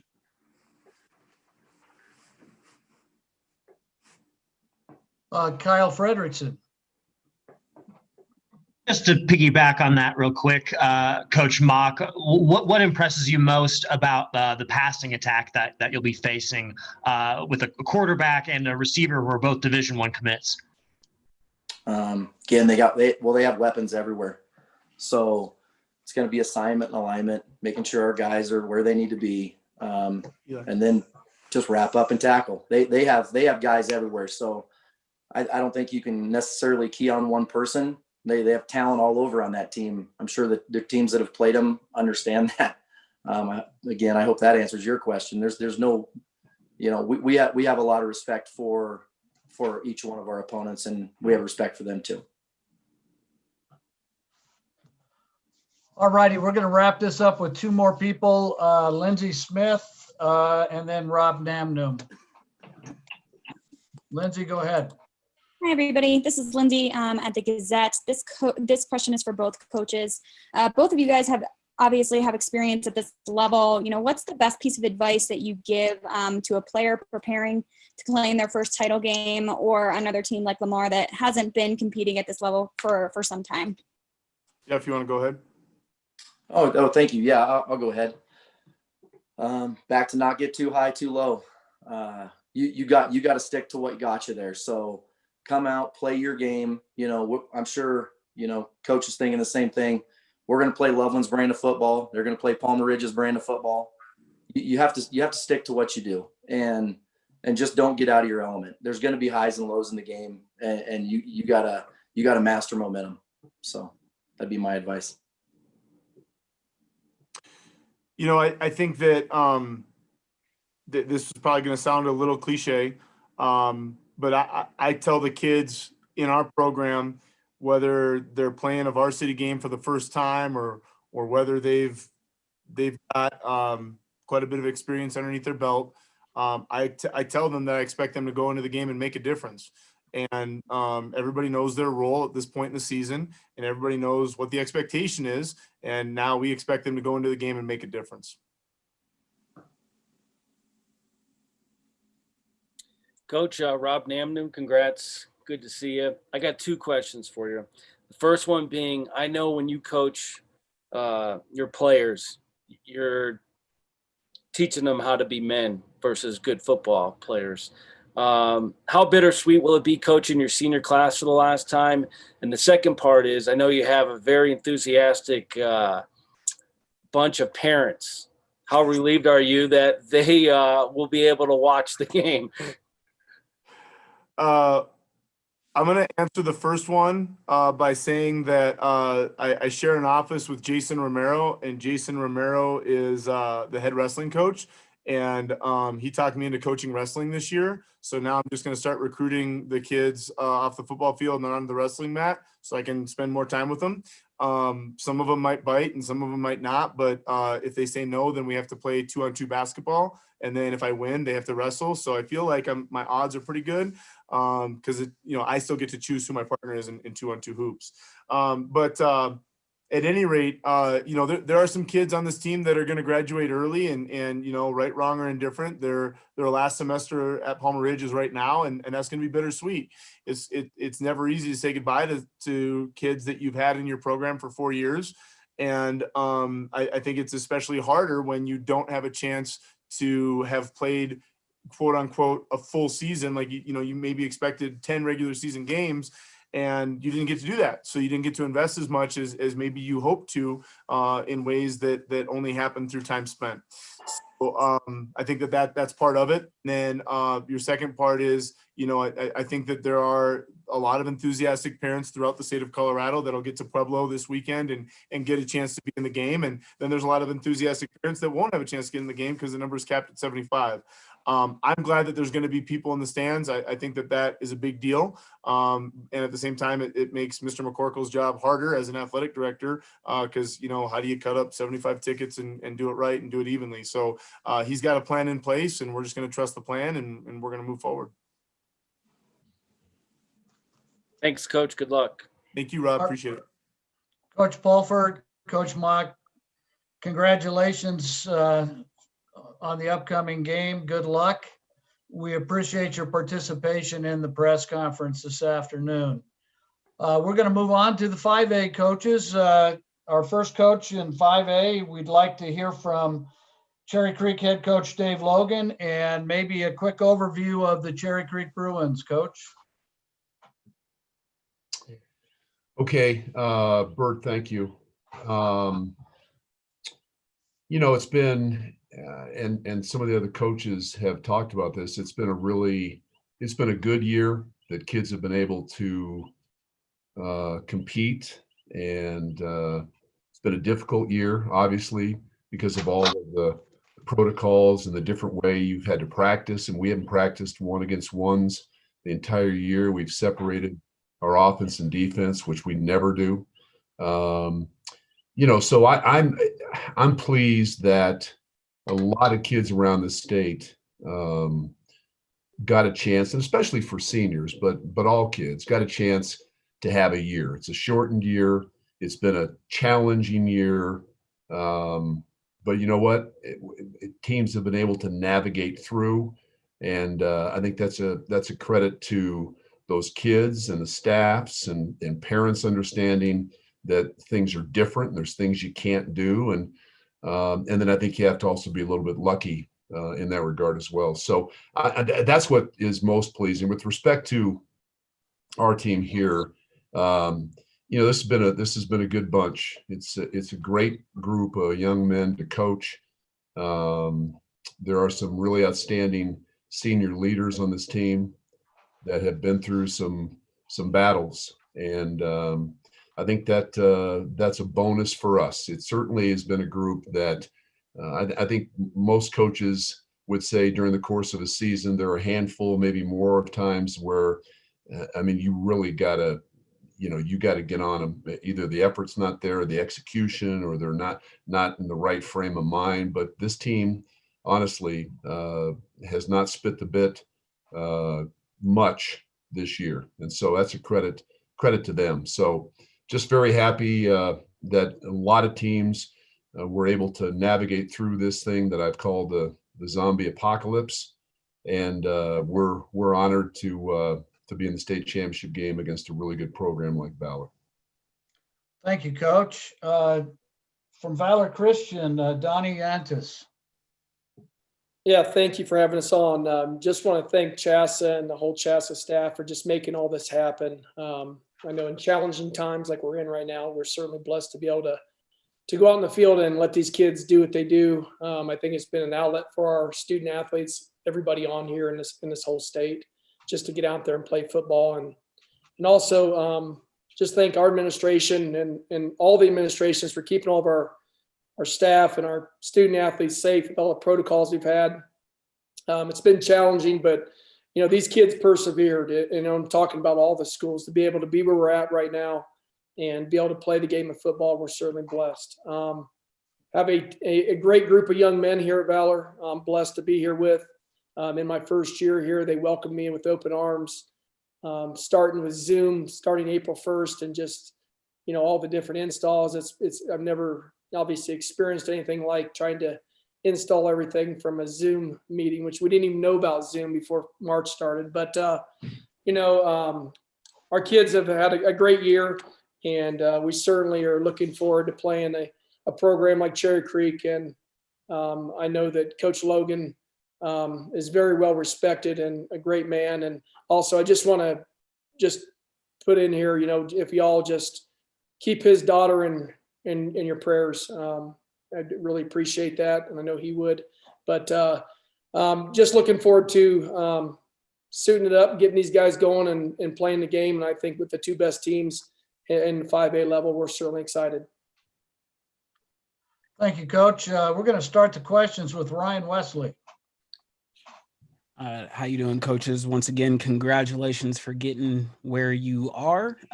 This is going to be a question that's really for the both of you. After watching both teams, two powerhouses for sure, the one thing that I guess the biggest question on my mind is how are your programs looking at your linemen, the trenches, because this seems like where it's going to come down to. And of course, I always want to try to give a little bit of lineman love because they don't get as much as they should. But what are kind of your big coaching points for the line this week or this game coming up? Thank you. For us, it's all about alignment assignment. It's about your first step, your hand placement, on offense, and then, defense reacting, and so for us, it's obviously, every single team on this board right now, you have to have some guys up front that can move people and can stop people. So for us, we need to run the football and we have to stop the run. So it all starts up front. You're exactly right. And I would say from our perspective, pretty similar to what Donnie said. I think over a long time coaching, I think you come to the realization that you win games with your ability to do just what Coach Yantis said. We have to be able to run the ball, and we've got to be able to stop the run. And a lot of that is assignment football. A lot of that is being able to get off blocks. A lot of that is sustaining blocks up front. So I think as I look at this game, this is a game that when it's all said and done, I think you'll be able to look at the winner and say that team probably got the best of their opponent up front in the trenches on both sides of the ball. Thank you. All right, Austin White, Pueblo Chieftain. Thanks, Bert. My question's for you, Coach Logan, and it's good to talk to you. I'm a fellow Wheat Ridge alum, so it's nice to finally get to talk to you. But Hey, Austin, good to talk with you. My question for you is, obviously you're used to, playing these state title games up in Denver at Mile High. This year it's going to be in Pueblo. I just wanted to get your thoughts on, getting able to come down to Pueblo and play this game. And, I don't know if you've been to CSU Pueblo before, but, your thoughts on the facilities there. No, I have. I've been there a number of times. I've got some really close friends that live in Pueblo that are aligned with the CSU Pueblo football program. It's a great facility.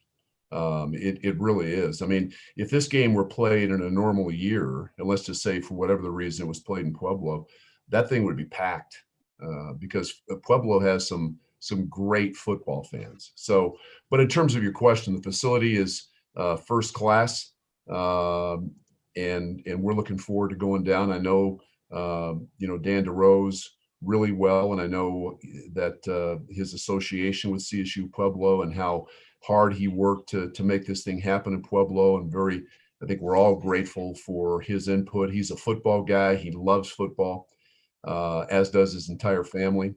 So, yeah, I think, given, again, the circumstances of what we're dealing with, I think this is an ideal spot for all teams. I think all teams will enjoy what they find in Pueblo. Thanks, Coach. You bet. We're going to move to Patrick Saunders. Hi, Gabe. Question for you about Miles' purchase. I know you said, I think, after your last game, that he was, if not the most talented, one of the most talented players in the state. I'm wondering if you could share with us some of the intangibles beyond just his speed and athleticism, and perhaps share an anecdote which can tell us a little bit about what makes him tick. Well, what I said, and I said this before the season started, was that I thought, and again, this is my personal opinion, there are some really good players in the state. I thought, and I do think, that Miles Purchase is the best all-around high school football player in the state of Colorado. And I say that, obviously, my perspective is biased, but I've coached him for 4 years, and really, there are very few things that he can't do. He's an excellent corner. He could play safety. He's big in both the punt return and kickoff return game. He's dangerous with his hands on the ball. He's got, I think, excellent ability in terms of running routes, right? I mean, I think he could go to college and play receiver. He's got that ability in terms of his route running. So just when you put everything together, that's my opinion on that. And I think there are several things that I really love about Miles. He is selfless. He's all about the team. It doesn't matter. I mean, he really hasn't touched the ball much on offense this year, and that was by design. I mean, but he's all about the team. And we like working. I think all coaches like to work on Thanksgiving because it gives you a chance to really in a real unique setting, practice with your team. And from a head coach's perspective, you can share messages about how important it is that we all step back and we all give thanks for things that we have in our life. And it was kind of funny that Miles was asked, hey, Miles, and he was asked by the defensive coordinator, give me one thing that you're really thankful for. And he smiled and said, I'm thankful that I'm going to be on the offensive game plan this week. So he's been a delight to coach. He's going to Iowa State, and I'll tell you what, Iowa State got themselves a really good football player and a really good young man.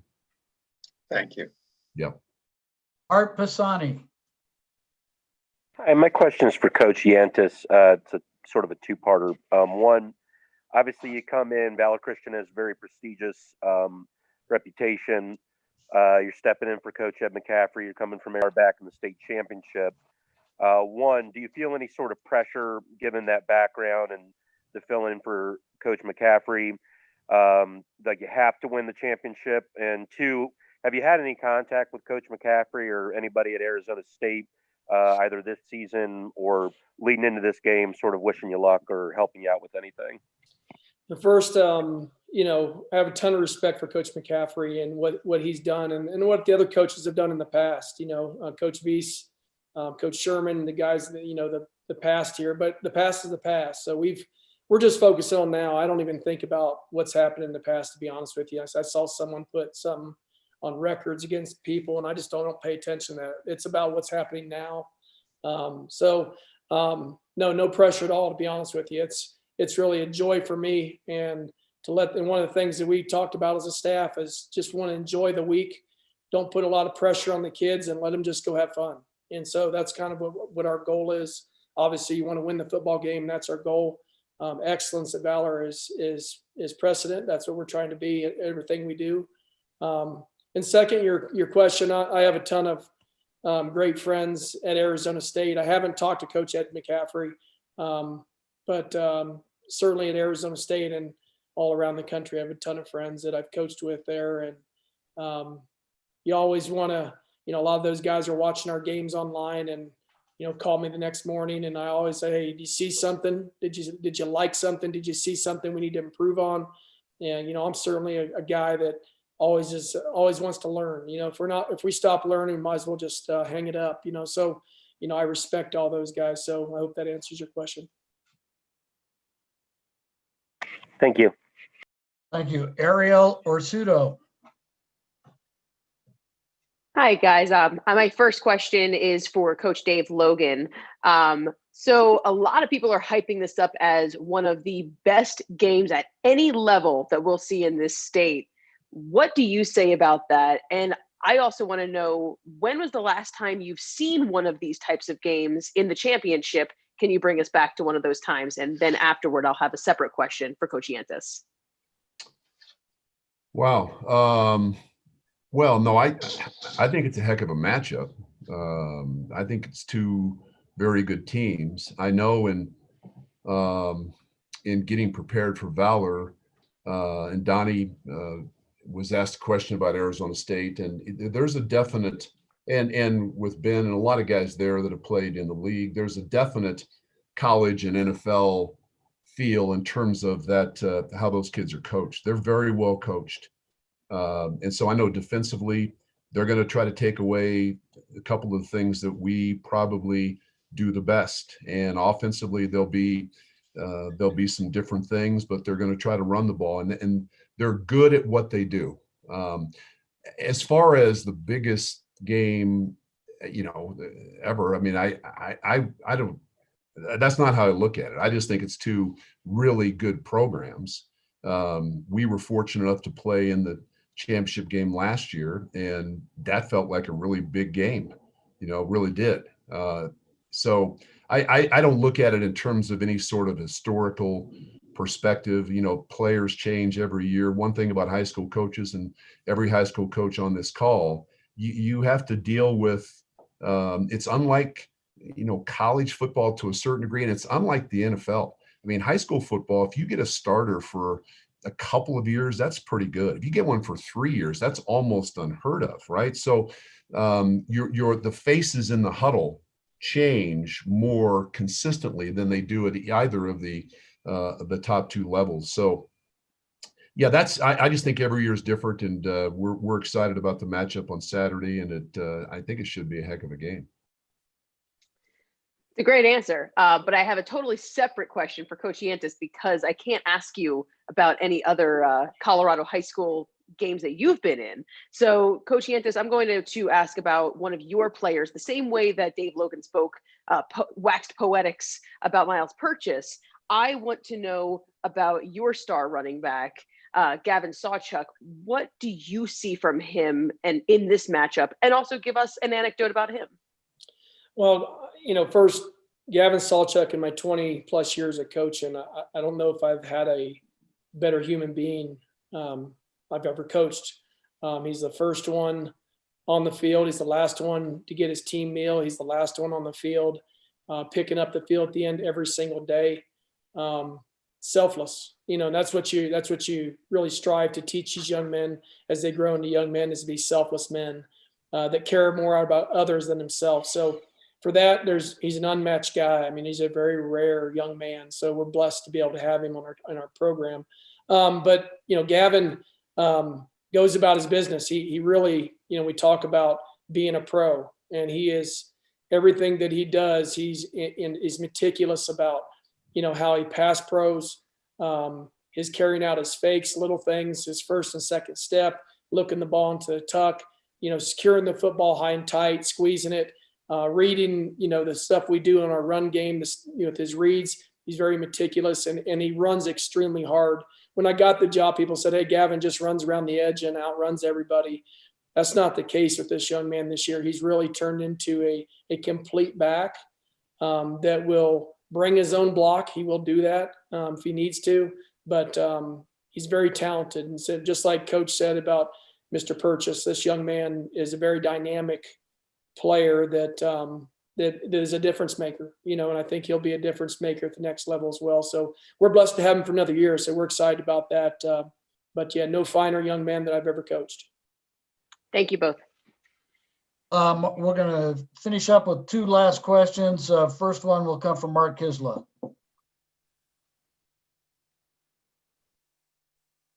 Okay, I'm unmuted. This is for Dave. Hi, Dave. Mark. I'm almost as old as you. Not quite, but almost as old as you. So we go back a long ways. I know family had a lot to do with why you got into prep coaching. If I remember correctly, you moved to Chatfield because of family. So I'm going to ask you the Thanksgiving question. What does your football family mean to you in this crazy year? Well, it's, Thanksgiving has always been one of my favorite holidays, right? Because again, as I said earlier, you have a chance to reflect on all the blessings you have in your life, and to share some of those blessings and to share some of those memories. And I think as a high school coach, and I've said this before, I only have a daughter, but this is my 28th year as a head coach. I mean, you get these young men and they feel like your sons. And I think we have not done a great job, societally speaking, in terms of, our daughters, we embrace and we love and we try to nurture. And sometimes we expect our sons to be these tough-minded, men that don't need that same type of love. And I so think that's a faulty way to look at it. So I think just to tell kids that you love them, and to put your arm around them and be able to impact them in that way. I think high school boys need that. I really do. And so I think, just in terms of your question, just sharing the fact that, hey, we're all blessed. And I always tell them one thing every single year amongst many. I said, make sure you go home and tell your mom and dad you love them and you appreciate them. And because, I think we get going so fast in our lives that sometimes we just sort of glide through everything instead of being in the moment and saying, wait, let me tell you how I feel about you right now. So Thanksgiving week, and we've been fortunate enough to practice on those. That to me is a real opportunity as a coach to share that kind of message with your kids. Ryan Wesley. How you doing? So Ariel got my original question, which was amazing, but to take an analogy straight from Coach Pulford, I'm just going to go ahead and reroute and get back to the stack. Coach Yantis, you were talking about Gavin Sawchuk and what it's like to have him But you don't have one Sawchuk, you have two. And we have now seen Gabe Sawchuk come out and explode onto the scene, and he runs a lot like his brother through the tackles, also can get around the edge, willing to lower his shoulder and drive for a few more yards. Can you just talk about what it's like to have not one Sawchuk, but two Sawchuks in a heavy running back core? Yeah, we're blessed, man. It's one of those things. We're a great family, that we have there at Valor. So Gabe's a young pup, and he's learned. And, the one thing we really hammer on him is ball security, but he's stepped in and done a great job. So, he's a guy that as we move forward, as we look forward, to what we're doing next year, we may do some more two-back stuff, to be able to, find a way to get our best players the ball. But, fine young man, and I trust him. That's the key. But it really comes up to those guys up front who paved the way, have done a good job. Coach Hamilton has done a great job with those guys up front to be able to pave the way for some of the things that we're able to do running the football. Thanks, Coach. Mm-hmm. Okay, I said that was our last question, but I know that we have Patrick Saunders who has a question for each coach. Okay, guys, directed to both of you. Both of you had two of the premier high school football programs in the state of Colorado. A lot of state titles, a lot of great players have come out of both programs. Do you guys believe that reality adds any spice to Saturday's game for you as coaches or for your players? Essentially, it's a rivalry question. Well, I think tradition is great in high school athletics, and both schools have a tremendous background in history and tradition. And I know Coach Logan has done a good job wherever he's at. He's had a great tradition. And at Valor, the tradition has been excellent. So for us, I think just like Coach Logan would say, the expectations is to be excellent. And so, in being excellent, you want to win football games. So for us playing two great programs playing against each other. That's what you want. And so, like Coach said, at the end of the game, when the scoreboard's over, the final, it'll be the team that made the fewest mistakes, that dominated up front on both sides of the ball, that ends up being the victor. So, for us, it's great tradition. So I'm blessed to be part of it, and I'm looking forward to coaching against Coach Logan and his staff, because they got a great staff. And and again, like he said, we're saying the same thing. You watch film and they're properly prepared. Those kids are ready to play. You can tell they're schematically sound, they're fundamentally sound. So it'll be fun. And what's great about us, it's about respect. We respect our opponents no matter who we play, and we certainly respect young men at Cherry Creek and their staff. Yeah, I would basically just echo exactly what Donnie said. I think that we have great respect for Valor. We know exactly what we're getting into. There's no mystery here. We know that is an excellent program, well coached. They've got really good players, and it's going to be a battle. And so, and I think with in terms of the overall sense of both programs, I honestly, I just worry about the program here. We try to focus on what we need to do every single week, and then start the process over. For us, it's all about the process in place and to get your kids to buy into that process. And I think that helps. But the tradition of both programs has been established, and I think it's going to be a fun game on Saturday, and I think a good, hard-fought game as well. All right, Coach Logan, Coach Yantis, I appreciate your participation and your patience for staying with us on the press conference today. Good luck this weekend. And we are going to bring Commissioner Rhonda Blanford Green in for a few minutes, and she will be able to take some questions. Adam Bright is still with us, and he can take some of the football questions as well. Rhonda, why don't you come in, join us, unmute yourself, and say hello. Okay, you were doing well, Bert, till you said she'll take some questions. I don't think you need any questions.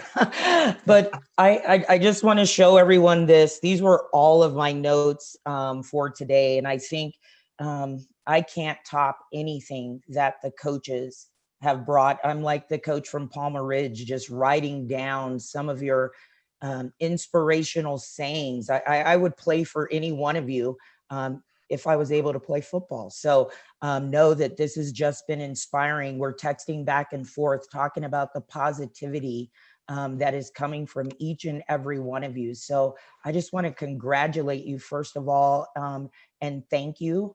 And I do want to say there is a group of unsung heroes in all that we've talked about today, and they've been brought up slightly, but it truly is the athletic directors in the trenches that there were a lot of decisions made, some evolving decisions. Are we playing? Are we not playing? But at the end of the day, the reason why we're here today is because of the athletic administrators across the state of Colorado. They made this happen. And so I think it's so important that they be given the credit. And I also, there's a gentleman on this call right now that had the foresight to position CHSAA to get our variances in place when we were still in yellow. And because of his commitment to high school athletics and activities, and especially football, Mr. Dan DeRose pushed us a little and said, you know what, if we're not able to be at Site A, I want to make sure that this event can culminate in a place, first of all, and in a city and a town that wants this event. And because of his foresight, when we all went to red and orange in the last couple weeks, without that variance in place, we would not be here today talking and celebrating a culminating event. So Mr. DeRose, I just want to thank you on behalf of our kids, on behalf of our coaches, and definitely on behalf of CHSAA staff for just getting in front of this, because no one knew a month ago where we'd be. So just your appreciation for that. And I just end by saying that the CHSAA staff has just been the perseverance and our schools to get through. We kept saying we're limping along every week. One week we had a 40% quarantine rate. And to get to today is a celebration for our kids, for our coaches, for our school communities. And I just hope Adam, Ryan, and Bert, Sam will just take a moment this weekend. You never want any kind of kudos or anybody. You're very humble in what you do. But again, without your leadership within the CHSAA office, again, this weekend doesn't happen. So congratulations to everyone. We have our mantra in our office, and it became clear last night with the fan approval. And I do want to say one thing, and I'm not sure if he's on here, but I do want to thank Larry Bull and the Cherry Creek School District. When we didn't know what this would look like a couple days ago, because we knew that we did not want to put on an event without fans, Larry Bull and the Cherry Creek School District had Plan B in place, and all the implementation plans that we would need to secure a variance. And so I just want to thank you guys for having CHSAA's back, because we all knew that this event would happen and we wanted to do it with fans. So thank you for stepping up for us. And I end by just saying we're looking forward to this weekend.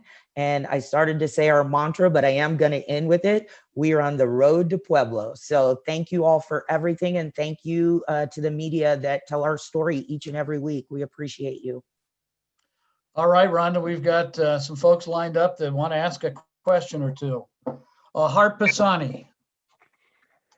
Commissioner Hart Pisani, Sterling Journal Advocate. Thank you for being here today, taking our questions and all the work that y'all do all year round. I know it's football week, but just because I've got some people out here that are curious, as of right now, do you anticipate season B starting on time? And are there any potential challenges that might prevent that from happening at this time?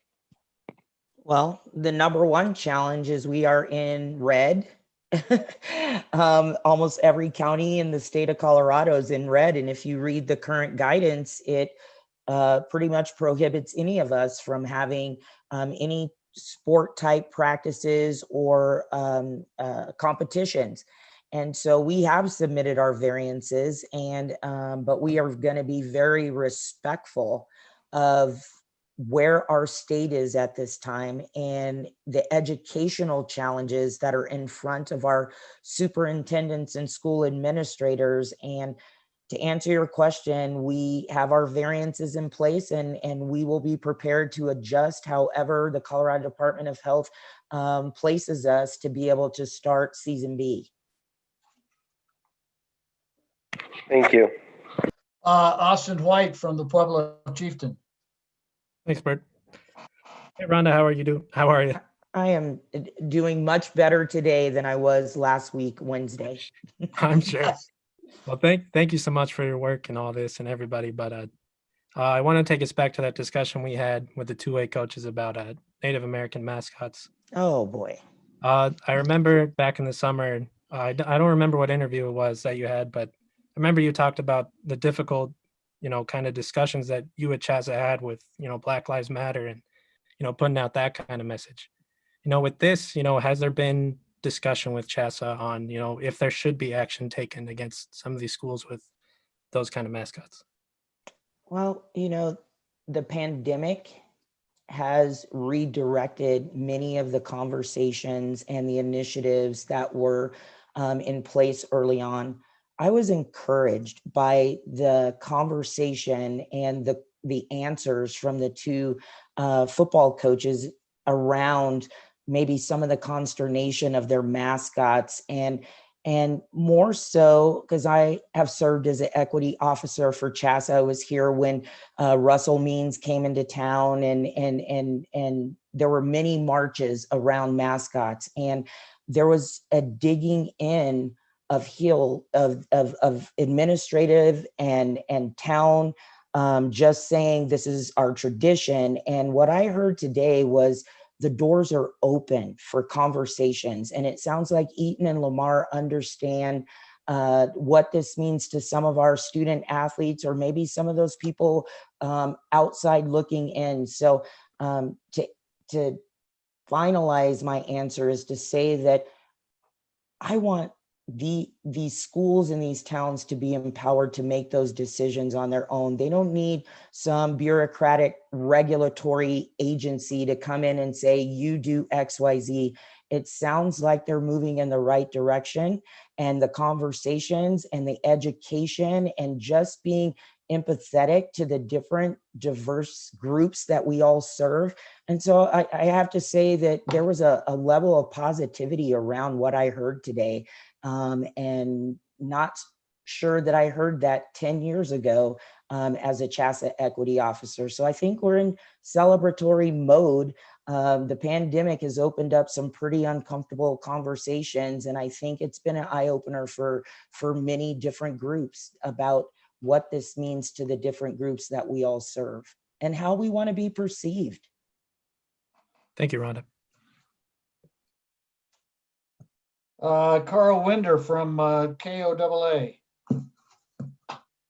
Yeah, just two questions for you. The first one is just talk about this whole process. I mean, usually it's just we have one at Mile High, we have it down in here in Pueblo, and all of a sudden there's a lot of loopholes you have to go around. All of a sudden we're here this week and we have something that's settled, having all the state championship games here. Just talk about what that process has been like for the past couple months just to get to this. You know what? I think that there are some who would like to create drama around how this all unfolded, whether it was done by a decision and then our board and all of that. And I think what I want to stay focused on, and I want everyone to stay focused on is we had a common goal, right? And that was to allow 218 schools to try to have a season in the midst of a pandemic.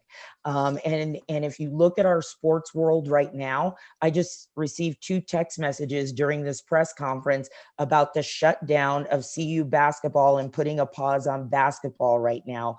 And then also we all know our Broncos situation this past weekend. And so I think that anybody that's in the sports world right now, or even in the educational world, that are trying to have a level of normalcy has a common challenge, which is the pandemic.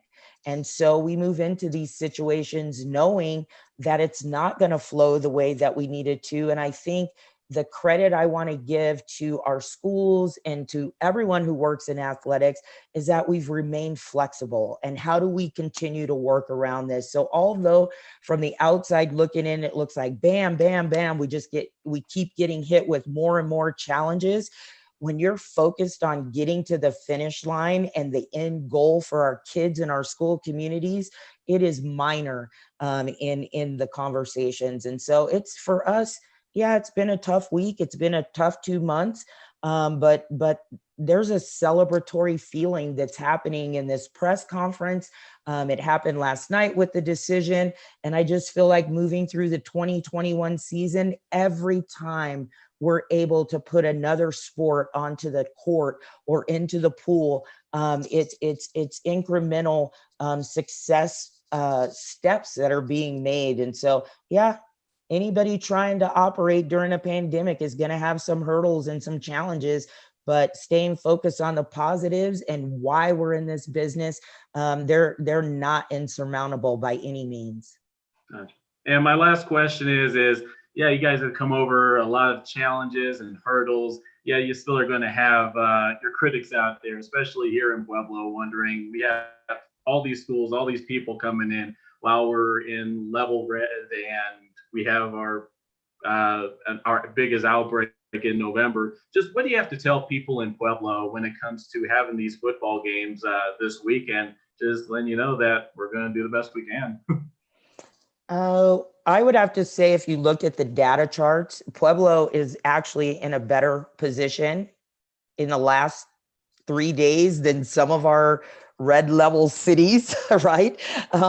And so I think that we will put out all of the things we need to with our traveling schools and we would say this if it was in Aurora, we would say it if it was in Adams County, we would say it if it was in Boulder Valley or Boulder County, right? That we all need to be very conscious and aware of the safety measures in anything that we're doing. And I don't know that it would be any different than if you're going to Walmart or Target or some of those other areas. We have some guidelines that we all need to follow at this time in our everyday life to make sure that we're not only protecting ourselves, but others around us. And so I would tell the people of Pueblo that CHSAA, the Colorado Department of Health, your El Paso County Health have all put out some very strict guidelines.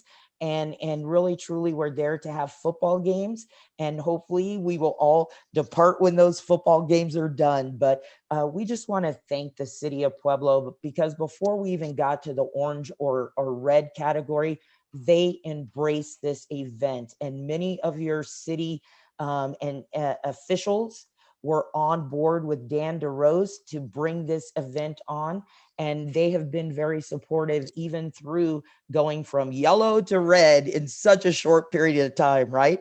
So we just want to thank the city of Pueblo, CSU Pueblo, Paul Plinsky, and everybody that embraced this even before we had these challenges in the last week. So we're looking forward. Road to Pueblo. That's my mantra this week.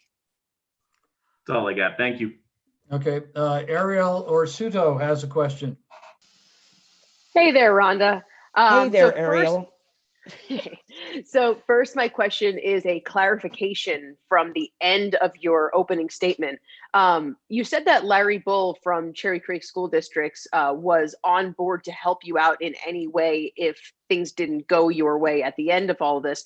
Can you clarify what that means? Were they willing to host at Cherry Creek? Well, let's just put it this way.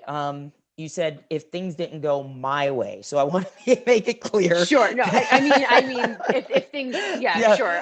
This is so many different layers to it, and it's not the commissioner. The commissioner just stepped in near the end to do some advocacy for our fans across the state, but we had multiple backup plans. Any state organization, any educational organization that puts out a plan in these times during a pandemic and doesn't have a backup plan, they are setting themselves up for failure. And so we had multiple plans that if plan A didn't work, how do we go to plan B? Transition into plan C, transition into plan D. And really truly in plan A, Legacy Stadium was one of the things that we would have looked at. We would have had to go through a whole lot of approvals and variances to get there, but the format and the ability to have those safety implementation plans in place. We know that there were certain schools and certain school districts that had already gained a local level of approval. So we maybe would not have had to jump through too many more hurdles if plan A didn't work. But I did say that because I just want everybody on here to know that the state of Colorado, we were getting calls from Lyman, from Sedgwick County, from all over the state saying, if this doesn't work out, please know to give us a call. So I just want to shout out to the amazing administrators and superintendents across our state that were willing to step in to help CHSAA to have this culminating event. And was there ever a consideration to take them up on those offers, since Pueblo is not exactly convenient for everybody when there were either no fans or the very limited fans? And Legacy Stadium would have been down the street for the 5A game, and any other local facility would have been pretty close. So this goes to show you that it's not about our convenience. Legacy Stadium is just up the street from my house. It would have been easy for me to just run over there. This wasn't about this. This was a bigger vision a month ago. And everybody has been so, you just heard a bunch of coaches on this incredible Zoom speak to the atmosphere that will be created around a city that wants to host this event. And so I would have to say that our goal from day one was to make the Road to Pueblo an event with CSU Pueblo and the friends and family of football in Pueblo. And we had that little scare on Wednesday, which, as with everything, you better be able to pivot and move a different direction if you have to.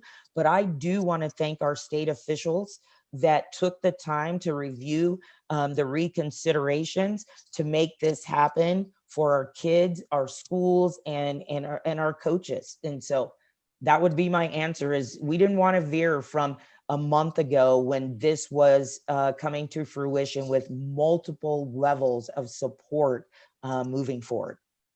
And then last thing, and then I promise I'll yield my time. You did try to get 2 tickets per kid and a ticket per coach in your initial proposal to the health department, but that didn't go through. It was 75. Is that correct? I just want to clarify. I am excited that we were able to get fans. I think it's pretty clear that we would, in any time, right? We'd like to have, I mean, we originally signed this grouping in this event because at that time we could have 1,400 fans in the stadium. And so absolutely, Ariel, I'm going to ask for more because that's just who I am. But we are just ecstatic that we can at least have this event with the fan base that everybody's pretty much had to hold to in the last 2 weeks. So what we've been given is nothing less than what the state guidelines have been that are in place for red and orange. So yeah, I was being a little greedy, but I definitely will feel satisfied with what we've been given for sure. Excellent. Thank you so much for your time. I'll yield. Thanks, Ariel. Mark Kisla. Oh boy. Oh boy. Hey, Rhonda. How are you? I'm good. You're going to ask for more. That shocks me. But you mentioned you mentioned Wednesday like twice in your little conversation here. I assume that's the Wednesday before Thanksgiving. Is that what you're talking about? And how uncertain was it all on that Wednesday? And then probably the broader question, was it all worth it? You know what? Today I'm very grateful. I've heard several coaches speak to being grateful, number one, feeling blessed, number two. And so those are two words that I would put out there today is we're just grateful, first of all, that we had this opportunity. And second of all, so yes, it's worth it. It's absolutely worth it. And then the beginning of, you said that I referenced Wednesday. Wednesday is when we received the call that we would not be able to have fans. And as you all know, there was a public release about 8:39 that night, the night before Thanksgiving. And so it kind of put us in stress mode because, you know, you see that finish line. You don't anticipate that there would be one more hurdle or one more challenge. You just want to get to that event, and we thought we were in organization mode, right? Like we're starting to get passes done, and Sam and Adam and Ryan and Bert are putting together all the puzzle pieces, and then it's almost like the brakes were put on. And so that's why I reference Wednesday, because Wednesday was a turning point of, okay, now we have to go in a different direction. And that's the advocacy for this culminating event, not to have a black cloud when it's brought so much joy and a needed level of normalcy for our school, 218 school communities and their student athletes. So just couldn't see it in that way. And I'm not the only one. As you know, you've seen kind of some of the media and social media, but internally our office, you hear my voice and you see my words, but this was a collective team effort to advocate for this culminating event, to have some type of that high school experience with cheerleaders and bands and parents of our kids participating. Thanks. Our last question for the day will come from Matt Schubert. Hi, yeah, just asking for a clarification. You mentioned Season B and when you guys might be able to start that, and referenced that there were several counties that were in red. My question, so if all those counties remain in red, but you guys get a variance, is that going to supersede the regular guidelines for red, and you guys will continue to play, or what happens there? Okay, so right now we have variance request on the table. We are not trying to supersede any of the dial levels and what our educational day-to-day operations for our administrators within the schools by bringing something into those environments that are different than what's being the accountability level being in place for students. And so it's an interesting question, but I want to answer it the way I think is the best way to answer it, is that our variances to be reviewed by the state officials are in place. We absolutely understand that much has changed since those variances have been submitted to the state office. And so we are flexible and we are absolutely understanding if what we submitted a month ago does not fit within the current red level guidance, and we'll just wait to see where we land within those conversations now that the landscape and the resurgence has changed since those have been put on the table.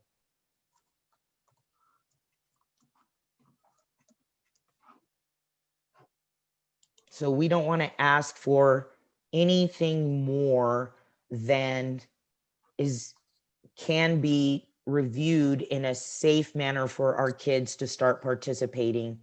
And again, we are proactive in making sure that anybody who's going to make decisions about where CHSAA and our schools will land, that they have the adequate amount of time to make those decisions. So you guys all know a month and a half ago or a month ago, we were in a different place. And there is a understanding and a mindfulness by the members of our staff to allow our state and health officials to guide us in what the next steps will be for season B. So then am I to understand that if the current dial, where we are currently on the dial, was to be where we're at in January, then there would not be practices and there would not be athletic events in those locales? I would be getting in front of the decisions of the state and our health officials and our state educational officials in answering yes or no, because we are all waiting for that decision. And I anticipate that we will have an answer soon in terms of we're just all trying to get through the football championships and then start to have some intentional conversations around what that looks like for season B. So as much as you guys want answers right away, we need to have a checklist like, yes, let's get through football. But we've been in front of those variances, and we as a staff and communicating with our membership have moved those forward. But again, the flexibility and the way that the virus has engulfed our state again, we're not trying to push anything right now. We just want to make sure that good and thoughtful decisions will be made as we move into season B. I think you saw the CU article that came out today. Someone emailed or text that CU basketball is on hold right now. They've placed a pause on basketball. And so we don't want to be in that position. We want to come out of the blocks. We want to be able to start our seasons where we're not limping along and just crossing our fingers every week. So we will rely on the expertise of our state officials and our health officials to guide and go time to begin a season. And we're not just talking about basketball, we're talking about wrestling. We even have some red flags around skiing. You have seen the restrictions that have recently come out and become more restrictive for even our local ski resorts. So we want to be very, very cautious about pushing agendas and just allowing a natural trends, I guess you would say a natural entrance into how we will begin season B. And we trust our state health officials to guide us in that direction. We're not experts in that field. All right, everybody, I appreciate it. Almost 2.5 hours of press conference time. I hope you got what you need for your stories. If there's anything we can help you with, don't hesitate to reach out. But we appreciate everybody who participated in it. Dan DeRose, appreciate everything you've been doing to help this go along. Dr. Plinsky, same way. Appreciate you making things work. Adam Bright, the brainchild, football brainchild, we appreciate you. And all of the media, we thank you for participating, and we are going to shut ourselves down now. Bert, yeah, may I please just thank you? 2.5 hours. I don't know if you're called the MC, if you're called the moderator, I don't know what you're called, but I just want to thank you. This was well organized, and I know that you had a lot of stressed going into this, but this was amazing and it was so extremely positive. So thank you to the media and thank you to CHSAA staff, Ryan, Tom Robinson, but more importantly, you, Bert, for putting this together. Appreciate it. Thanks all. Thank Thanks, you. everyone.